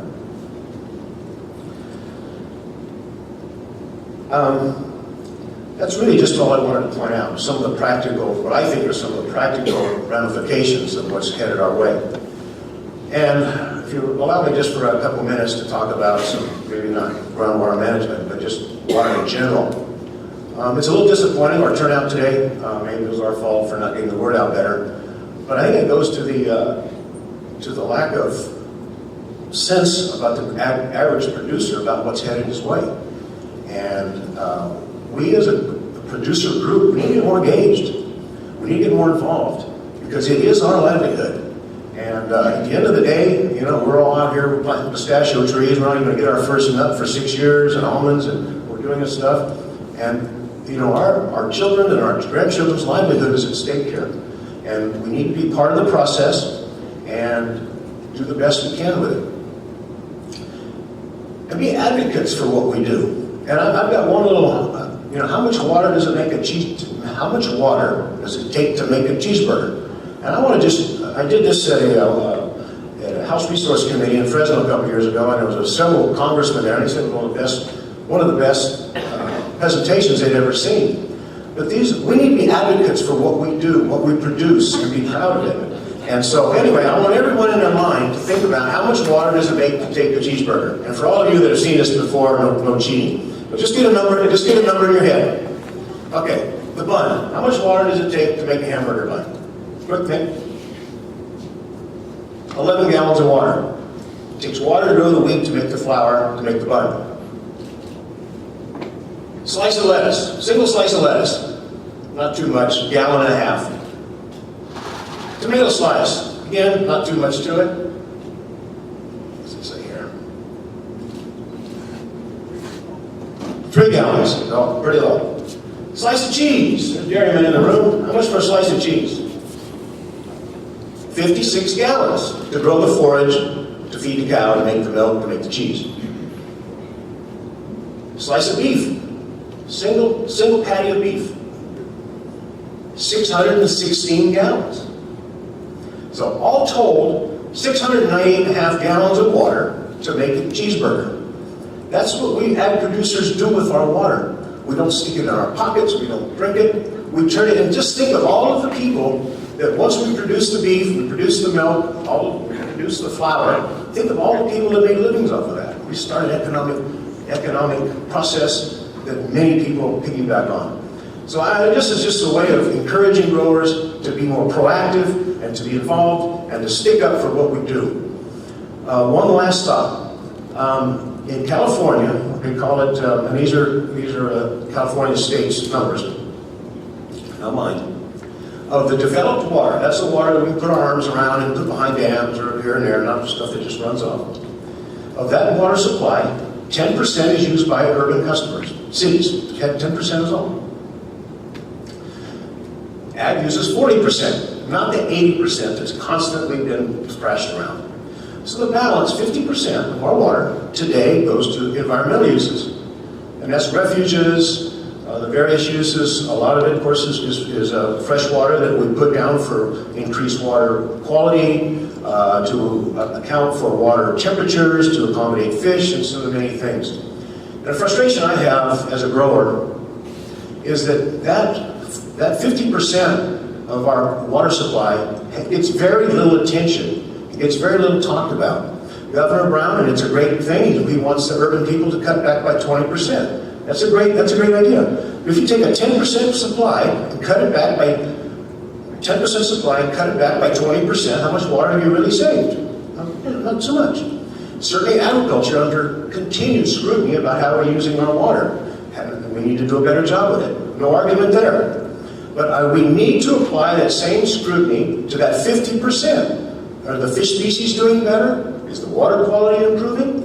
Let's take a look at that. And so anyway, that's just something I would like to impart to all of you and to ask those questions, but to get some good peer-reviewed science to see how that water is being used. Because that really has exacerbated our drought, is that carve out of our available surface supply. So that's really all I have. And to all of you, welcome to World Ag Expo. And thank you for being here today. And I want to thank Ashley for being willing to come in and help us out today. Thanks, everybody. Again, I hope none of us see Scott again, because we don't want an assessment from Mark, but we have other costs that we need to cover. I found Dee Dee's presentation very informative and interesting. It's nice to know, Dee Dee, that you are one of us, and you had 20 years experience in legislature and legislating water quality and programs. With that being said, I think you're missing, well, let me back up. I also heard you say the board is very busy, their plate is full, and one primary thing you want to see is good outcome. And to me, good outcome is good input. And I think you're missing on the input side a couple of slides that you should add to your presentation. First is, I'd like to see on a cumulative basis how much money the voters have voted for and passed in water bonds and propositions over the last 20 years and where that money's gone. Infrastructure, R&D, planning, where has it gone? I don't know, and I need to know that as a taxpayer. Second of all, I'd like to see who's using that water. Good input, good output. We've got the farmers, we've got the municipalities, we've got the environmental concerns. Where's that water going? And I would say put that on one axis, and on the other axis, put the snowpack. Let's see, let's get the facts out there so we can all make good decisions and have good impact, good outcomes. I appreciate you being here, thank you.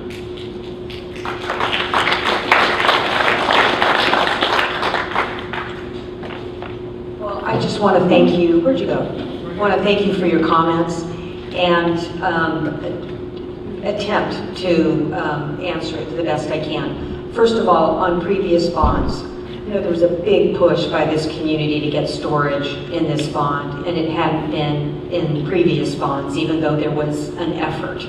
As far as, so I'll just say good job, because the area, I appreciate Mark's comments about the ag community needing to be involved, and I think because of everyone standing together, you were able to get a significant portion in the most recent bond. Previous bonds didn't have funding set aside for those projects. However, a lot of what we're seeing now on groundwater management, Mark and the efforts of Kauia and others, that's been built on through years and years of funding for integrated regional water management planning. And so because of a lot of the stuff that's already on the ground, I mean, in some areas this is going to be real difficult, especially getting down to the detail on boundaries and stuff like that. But a lot of this management is already significantly underway through integrated regional planning. And one of the things that I didn't talk about is the real push under this administration is, we're in such a pickle now because of reduced supplies, climate change, and also the point that you and others make of, redirection of surface supplies to the environment. And we do need to be responsible when those supplies are rededicated. However, they have been rededicated. And so we are in a different world now where there's no easy fix. We can't just say we're going to build a big dam and then we'll get out of the trouble that we're in. We can't just say, oh, let's build a bunch of desal facilities and we'll get out of the trouble. And we can't say we're going to be able to conserve our way out of this crisis. So we really need to do all of the above. Anything that's out there, that's what the California Water Action Plan looks at, and do a better job at integrating. So we take wastewater, recycle it, and put it to beneficial use. We capture stormwater. Right now, we're taking millions of gallons a year and just sending it out to the ocean. After we do a little treatment because of the water quality impacts. Why not capture that, recharge the groundwater basin, and put it to beneficial use? So we need to do more of that. Will it fix the problem we're in? No, but it's, one piece. I think let me just add one thing. We're being held accountable, and I'm just a small farmer, but everyone's being held accountable for the water we're using. Let's hold everyone accountable, and the legislators inclusive of where they're using our money. And the best way to do that is put it up there in front of God and everybody. And I wanted to add to that, Chris, too. Dee Dee was mentioning the integrated planning that's happening here locally. The good news is that we do have some projects that are being funded from the state as well as federal funds. About 5 different projects, is it, Shane, around there that we've got going, and through various things, but a lot of them through the integrated planning. So we're really excited about it. That's the good news. The challenge is, and I think related to some of your questions, is there's a lot of strings attached. My board gets very frustrated with the timing it takes for us to take on projects, excited about money that comes into this area for supporting those projects, but the time frame between permitting and between all the strings attached to those grants, not Dee Dee's department, but the Department of Water Resources, an example, we have to go through hoops that are just ridiculous to take on a very simple project. So we do have a lot of challenges here, but you mentioned wanting to come by. I'd love to talk to you about some of those projects that are on the ground. Next question. I have one for Scott. Thank you for coming and sharing what a painful process adjudication is, and you've experienced it. But one scenario I see is for some in the water community to say, I will take my chances with the judge. And that may buy me 15 to 19 years of doing what I have continually done to get us into this situation where everybody's suing each other. So at what part in the process does the judge either appoint the water master or take control of the use of the groundwater in that basin and start restricting? Because I don't think everybody that's suing everybody over the groundwater use can do what they have been doing through the adjudication process until the judge pounds the gavel. Thank you. That's a very good question. In the adjudications that I've been involved in, the two, Santa Maria Basin ultimately was found not to be in overdraft, although there was concern that there were potential effects that could threaten the basin. So the judge in that instance did not issue any intervening orders. Coincidentally, the very same judge is on the Antelope Valley case. Also in that case, where the basin is been ruled by the judge to be in overdraft, he has not issued intervening orders.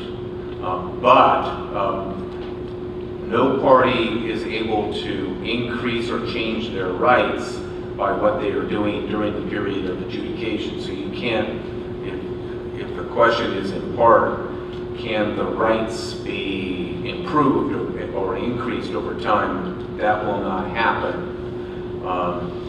But a court certainly has the authority. So the instances I have, the judge has not intervened with interlocutory orders.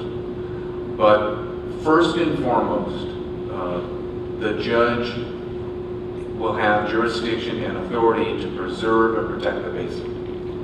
And if there were circumstances that were addressing an acute problem, you can pick it, whatever it be, the court absolutely has all of the necessary authorities to issue injunctive orders to preserve and protect the basin in the intervening period as the adjudication goes forward, if the circumstances warrant. So the purpose of an adjudication is, as I said, in part to determine water rights, but more importantly than that is to go back to the Constitution, and that is to protect the basin, physically, its infrastructure, and the water resources from harm. And if the judge is aware of circumstances that are causing harm, the judge has all of the powers to enforce and protect the basin and preclude any party from taking action that would be harmful.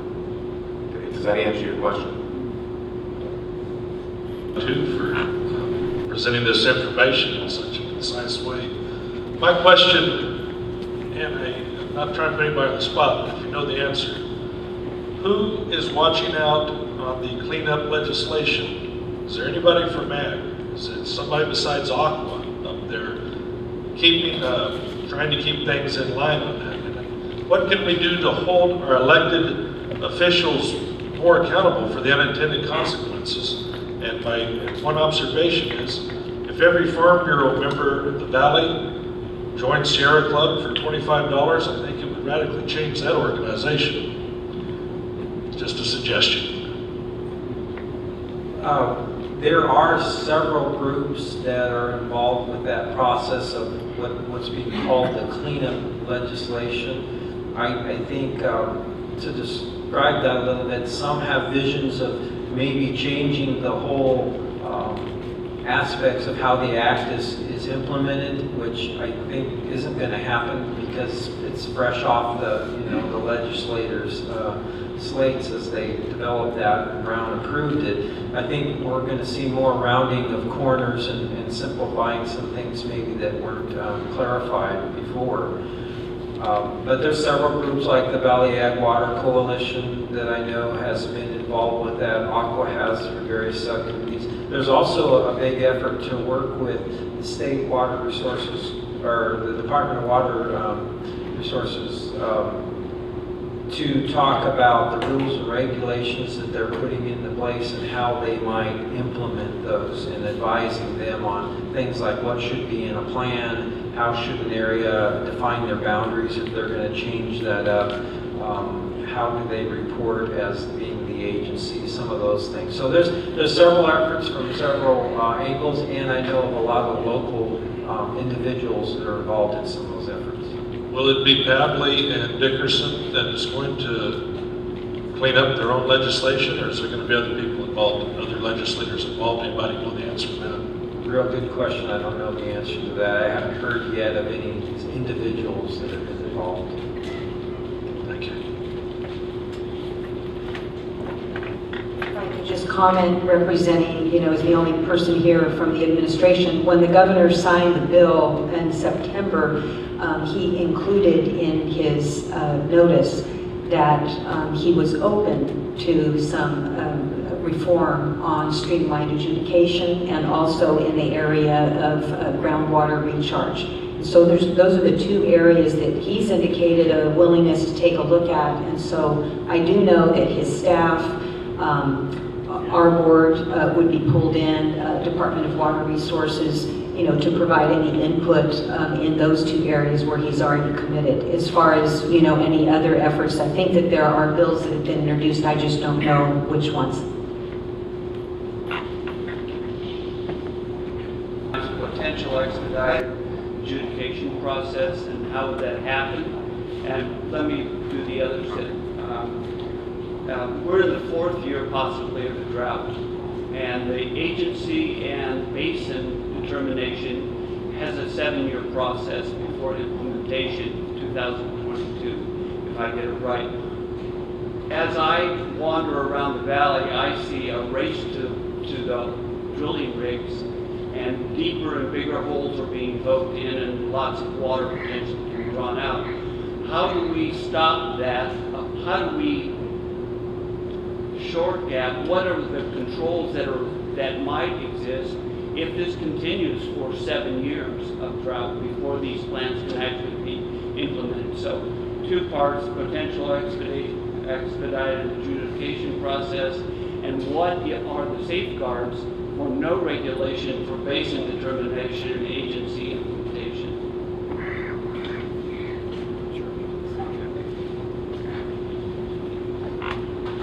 I'll take part one. So there is, it was just mentioned by Dee, the governor announced that was a topic of potentially a streamlining of the adjudication process. At earlier stages of this act, there were provisions in that direction, but ultimately it was determined it was too complicated and required more study to figure out whether it's possible, and if so, how to do it. So that was taken out of the legislation that was adopted, and it is now part of the streamlining effort. The particulars of exactly what that would mean, the goal is, I think, fairly clear, of trying to preserve and protect the rights of parties, while also seeing if there is not a more economic, efficient way to get to that point of a final adjudication and judgment that I talked about, that is more cost-effective, more efficient in terms of time and money, and ends up with a better result in terms of management and finance. Those are efforts that are ongoing, and as to whether a bill actually is introduced and whether certainly the governor adopts it, I don't know that part. Does that answer your question?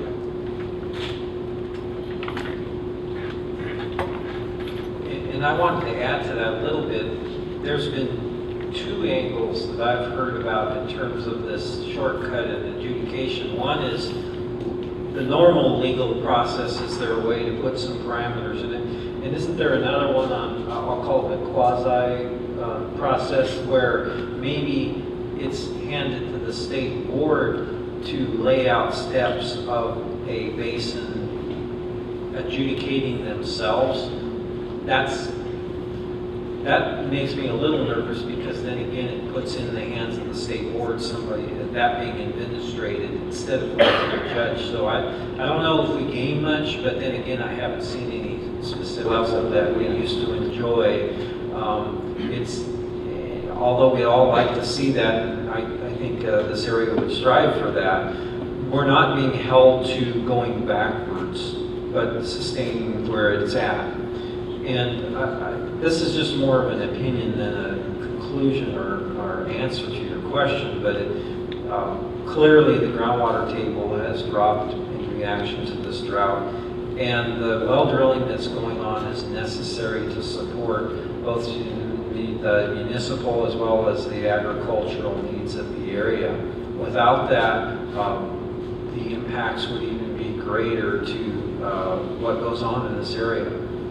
So if you say we're at the point of where we want to become sustainable, then those wells need to be deeper in order to do what, maintain what they've been doing. So into the future, if that continues, does that go in a negative direction and pull us further away from our goals? I would like to think that as we start moving forward, we'll be addressing some of those pieces along the way. Yes, there's about 2.5 years or so to form an agency and another 3 for a plan.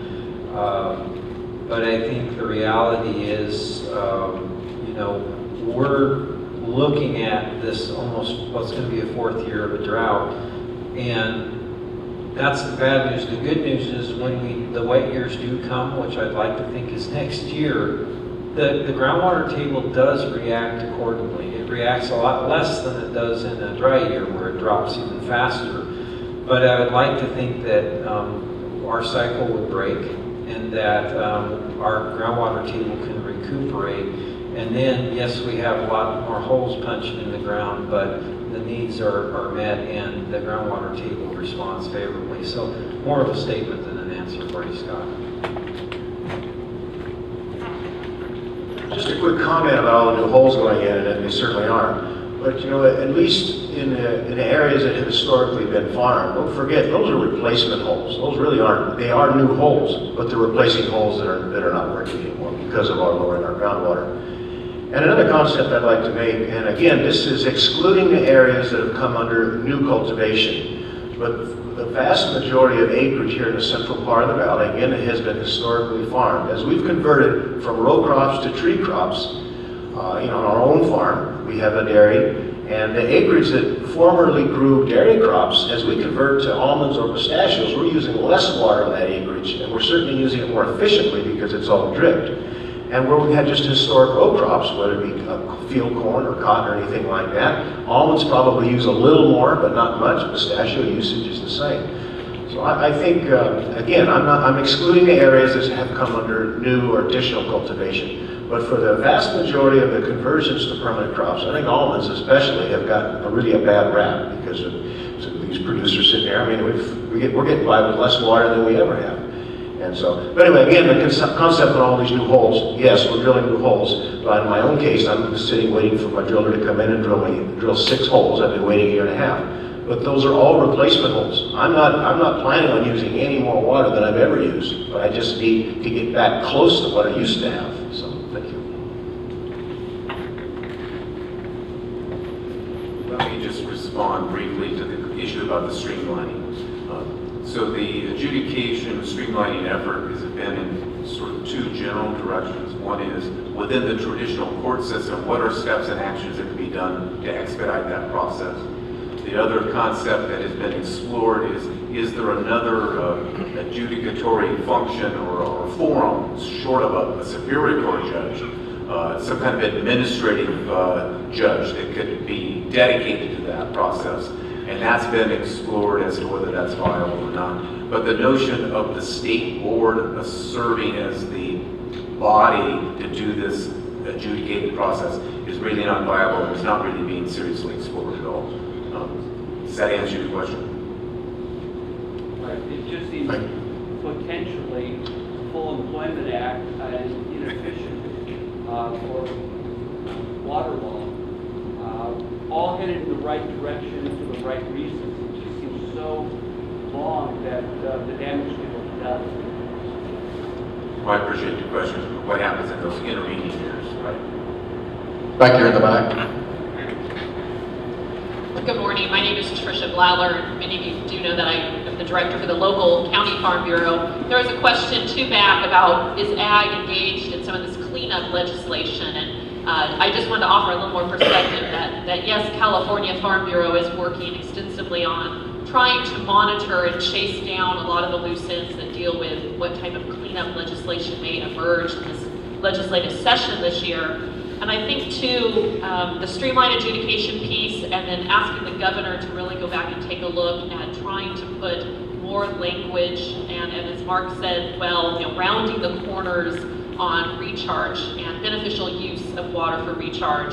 Those are 2 of the key provisions that I know California Farm Bureau has a full-time lobbyist that just deals with water issues. Danny Berkeley will be following those 2 topics very, very closely this year. So many of you in the room that are Farm Bureau members, or who belong to Western Growers, or who belong to commodity associations, any of our ag associations, Nisei Farmers, Cotton Ginners and Growers, Western Ag Processors, there's a large contingency of agricultural associations that really do work very cooperatively together, and I think we'll be monitoring a lot of those questions in this next legislative cycle. To Mark's other point about where we go next in terms of some of the boots on the ground issues, I don't know if Mark wishes to speak to this or I can if he bounces it back at me, but I'd like to share with the audience a little bit about what is now actually starting to emerge here on the ground in terms of formation of these agencies, because there probably are at least 3 distinctive subbasins here locally that are already starting to have transparent conversations about the formation of an agency. And I'd like to share a little bit of that with the audience if Mark would like to expand. Yeah, and very, very introductory conversations so far. There's a number of entities that are very concerned about where this goes. And I know that here in the Kuya Basin, we have the County of Tulare that is very concerned about this and has been kind of the convening group to bring parties together. We've had, in addition to the county, we've had Kings County show some interest. They haven't been at the table yet. Actually, there really has been no table yet, but we've had discussions.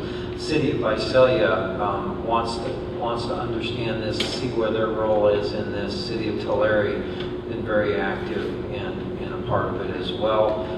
Tulare Irrigation District has been in some of the discussion, those same discussions as well. And I'm hearing from various entities thinking, gee, recognizing the importance of this and wanting to be at the table, and there's meetings being arranged trying to get those parties all together. Talk of having a facilitator come in, recognizing how important those initial conversations should be, will be, and saying, you know, is there a way to have somebody lead us through that process in a very formalized way in which everyone's voice is heard and we can start moving in a positive direction and making sure it's addressed properly. So that is coming together and I think working. I'd like to see it go a little faster, but I think what we're going to see is in the next month that's going to move a lot faster. We're going to have the parties at the table starting that discussion. I have a couple questions. I went to the water meeting a few weeks ago too, and I think the question on all farmers' minds is we're going to have to put meters on our wells. When will that take effect? And then also, as a tree fruit grower, I only have well water. I have no surface water, always well water. You talked about having to fallow ground, maybe that's a possibility. So how would that affect a tree fruit grower that's all he has, or is it on his farm? So for the first question, in terms of metering of wells, clearly the legislation gives this agency the ability to require that. It also, the legislation clearly defines that it would be the landowner's responsibility to purchase and install that meter. Now, it is one of those items that an agency may implement. Let me start at the end and then we'll work backwards. As you start to think about what it takes to manage groundwater sustainably, it's kind of hard to imagine how that could happen by an agency without really good information on exactly what's being extracted out of the ground. So down the line, maybe that's year 10, year 15, I don't know, maybe it's sooner. I think we get there.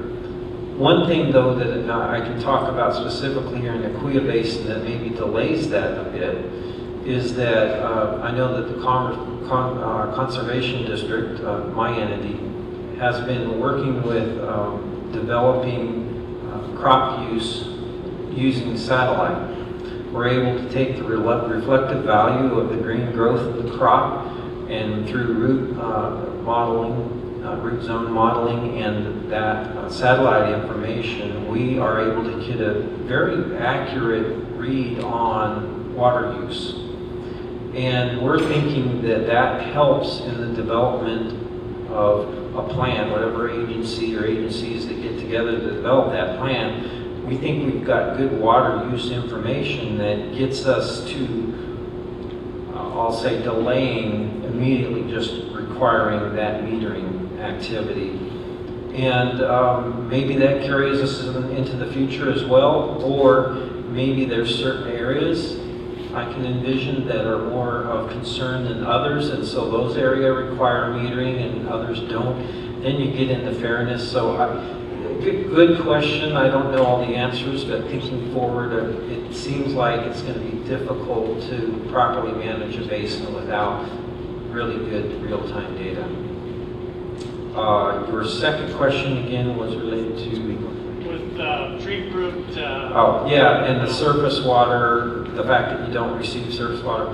Really good question, and I'm not sure the answer to that. I think what I've heard about is it makes sense that an area would establish method and procedure of purchasing water from your neighbors, you know, kind of like water accountability, or trading water, exchanges and transfers, which today you just pump and you don't have to think about that. Tomorrow might be involved with, you know, putting your name into a pool and a way to have a market, you know, kind of a marketing of water ability so that the basin is still able to maintain a balance of our water use that reaches sustainability, and yet it doesn't exceed whatever the numbers are, especially for that area. And I really think that each area is going to be unique, and that you can't, you know, I showed you the difference in the basin from one end to the other, so I would think that there would have to be zones established within the basin and some type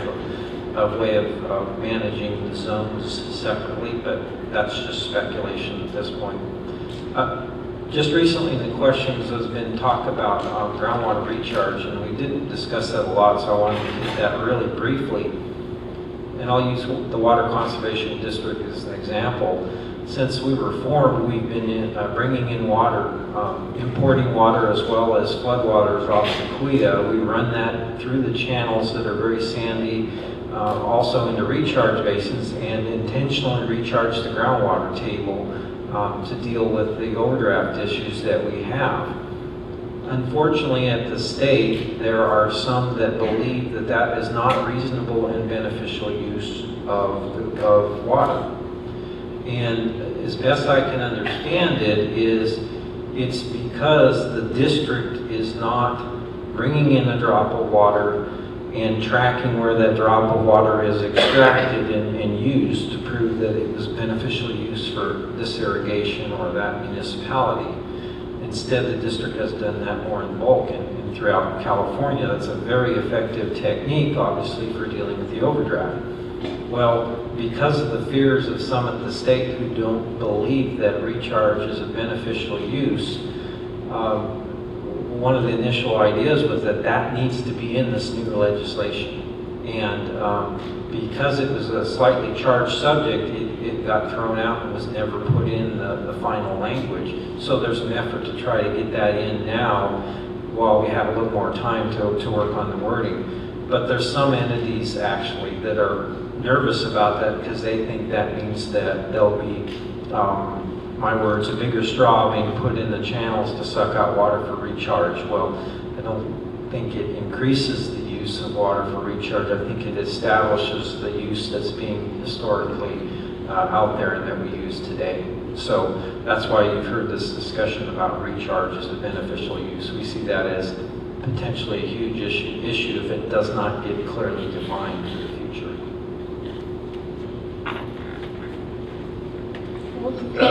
Thank you, Mark. That leads right into what my comment was going to be. I've lived here for 30 years, and I've always heard that streams and ditch water replenish the aquifer. That's what I've heard over and over and over again. And yet I hear our state water board person say that the aquifer drains streams as it draws water.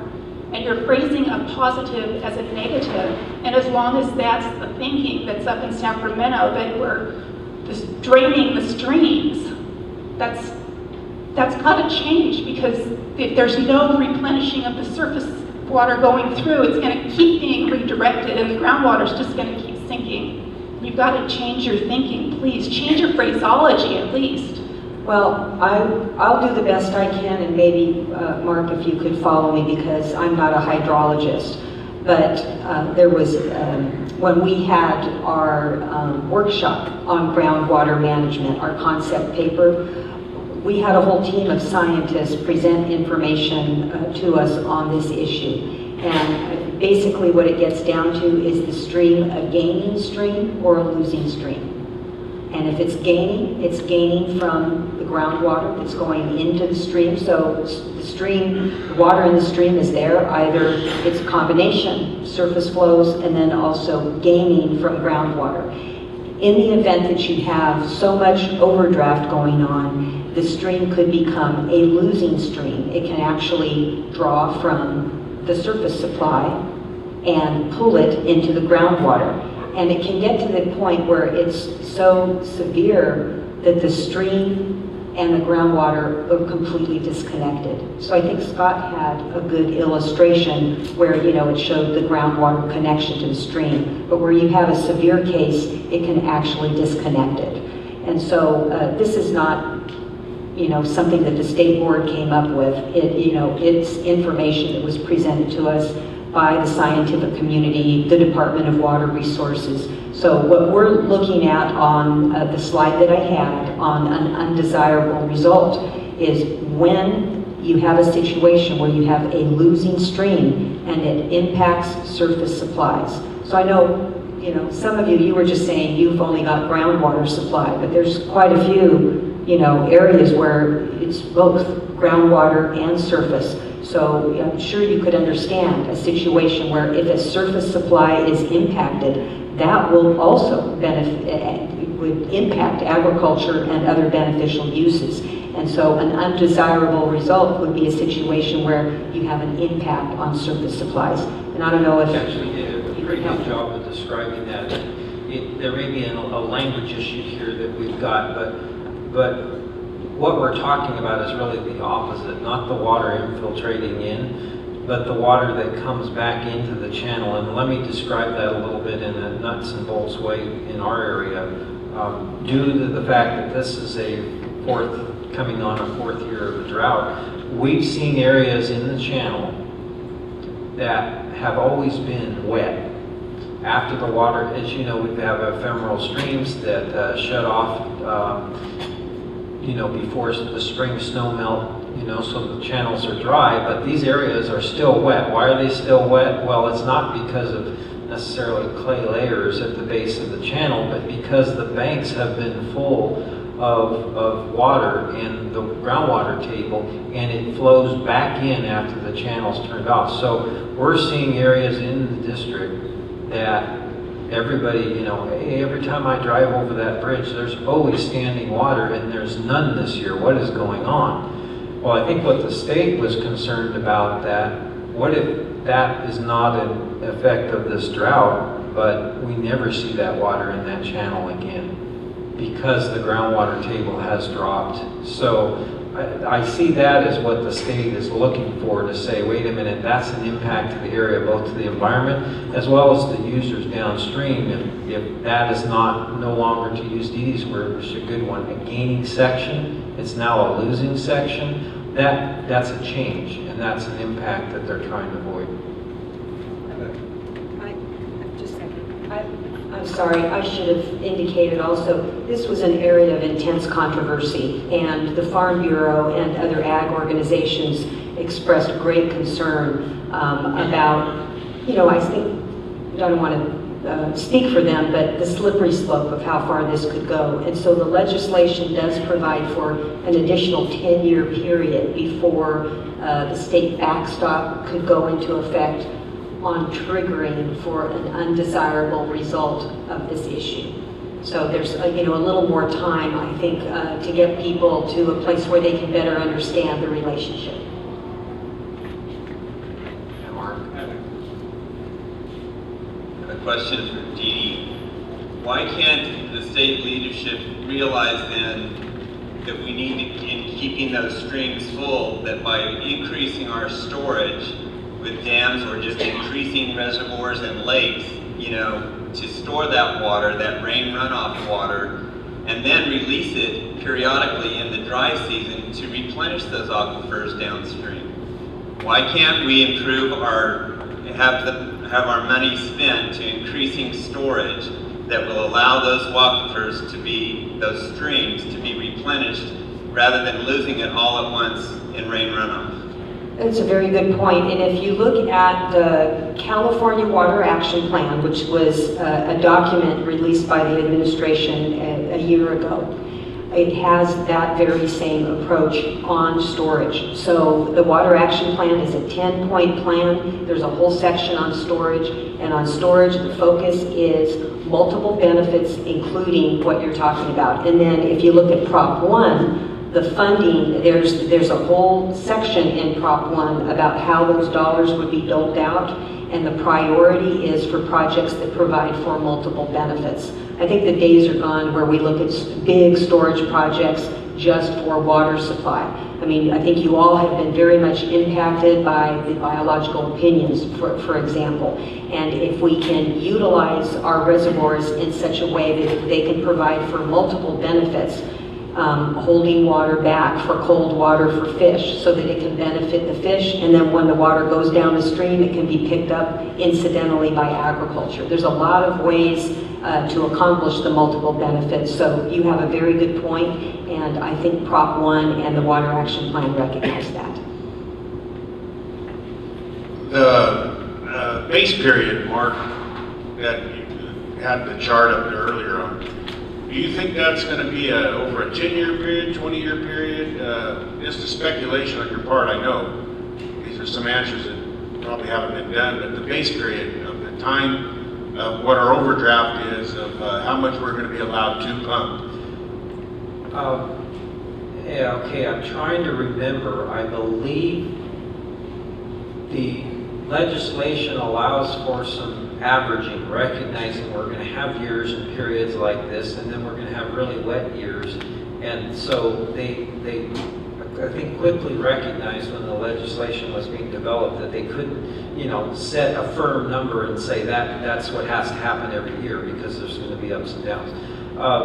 And I believe they've allowed for a 10-year average in the legislation. I want to say, I was reading it last night, and I think it's a 10-year averaging. But to me, I think it really comes down to the plan. And the agency that's developing the plan is going to have to do a really good job of convincing the state that they understand their water resources, they understand their demands, and the potential that they have, and convincing them that they have a plan that's going to reach sustainability and they have goals that are reasonable, and yet there's got to be some flex in there too. So I think the state is going to be very open to an area essentially selling the state, the Department of Water Resources, this is how we're going to, these are our conditions, and this is how we're going to administrate it to sustainability, this is how we're going to manage it. And if they can produce a plan that the state can easily look at and say, I see it, that looks like a good plan, it looks like all the parties are taking part, it looks like they're making some sacrifices, but the sacrifices are going to get them where they need to go, then it'll be up to the 5-year reporting that does that. So maybe that's a little optimistic, and it'll depend on how much flexibility the state gives us in developing a plan. Do we have any preliminary numbers now of what sustainable level could be? In terms of acre feet? This thing stays dry this year like it looks like it's going to. And if we were already under this plan, how much water would we be able to pump per acre? That type of I don't have enough to know that number, but let me tell you some numbers I do know. We did the water resources investigation in 2003 and updated that in 2007. And in just a few months, we're going to get another update of that. The more recent one that we had in 2007 showed that we looked at it through what's called an inventory method, just kind of a banking ins and out, and also a specific yield method where we're looking at the drop in the groundwater table over the period of years, and those years were balanced according to wet and dry years so that we had a pretty good average going. And what we found is one method told us we were losing about 20,000 acre feet annually. The other model showed that we were losing about 40,000 acre feet annually. That doesn't seem like a bad number. I mean, that seems achievable. We've imported in 1 year water from outside our basin, 35,000 acre feet Friant, in this case from the San Joaquin River through the Friant Kern Canal, and recharge that water. So you can say, well, maybe that is doable, maybe that's reasonable. The challenge is, and Mark talked about this a little bit, because of projects like the San Joaquin River restoration and the turning down of the delta pumps because of the delta smelt, those have all been reductions of water that have come to our area and have impacted the groundwater table in this area. So as we look at trying to get in wet year water to compensate for this overdraft, those occasions are starting to diminish and get fewer and farther between. And so not only do we, that 35,000 acre feet that we imported in 10 and 11, how often are we going to be able to do that now? Number one. Number two, with those restrictions on the projects, then it's just going to limit our water supply in this area and create a bigger strain on the groundwater table. So we wonder if now the new number that we're expecting in the next couple of months looks even worse with those restrictions. We're going to have to see. One more thing on domestic wells, just on the average guy that has an acre or half acre on his domestic wells, is this going to be part of the program too or not? Yes and no. There is what they're calling in the legislation some de minimis standings for those that have less than 2 acres. That extract less than 2 acre feet per year. They get a little, I'll call it a waiver on some of the pieces of the act, but the reality is they're within the basin, so they're going to have to be managed along with everyone else. And in the legislation, maybe this would be for Dee, but in the legislation, if we don't enact the GSP, could our surface waters actually be impacted possibly if we did not develop a program for sustainability? I think the state's contemplating, how they're going to enforce this, if you will. My fear would be if the state moves in and has to manage things, are they going to look at surface water rights? The legislation clearly states they aren't, but you cannot manage groundwater without understanding and utilizing surface water. So that would be my fear. I don't know if you have anything to add. No, I haven't heard that at all. And as one board member, I would just say that's something that I would vigorously oppose. So I know a lot of you are concerned about surface supplies. You're also concerned about groundwater, but I don't see us stepping over and taking away surface supplies as a result of some failure. The two are integrated in terms of management, but I can't speak for the other board members, but I haven't heard that come up. I just want some clarification, Dee. Did I hear you say you think we're beyond the idea of adding more storage? Did I hear you say that? No. I think that we're beyond the time where we looked at big storage facilities as solely for water supply. But they would still be a part of it? Oh, definitely. Definitely.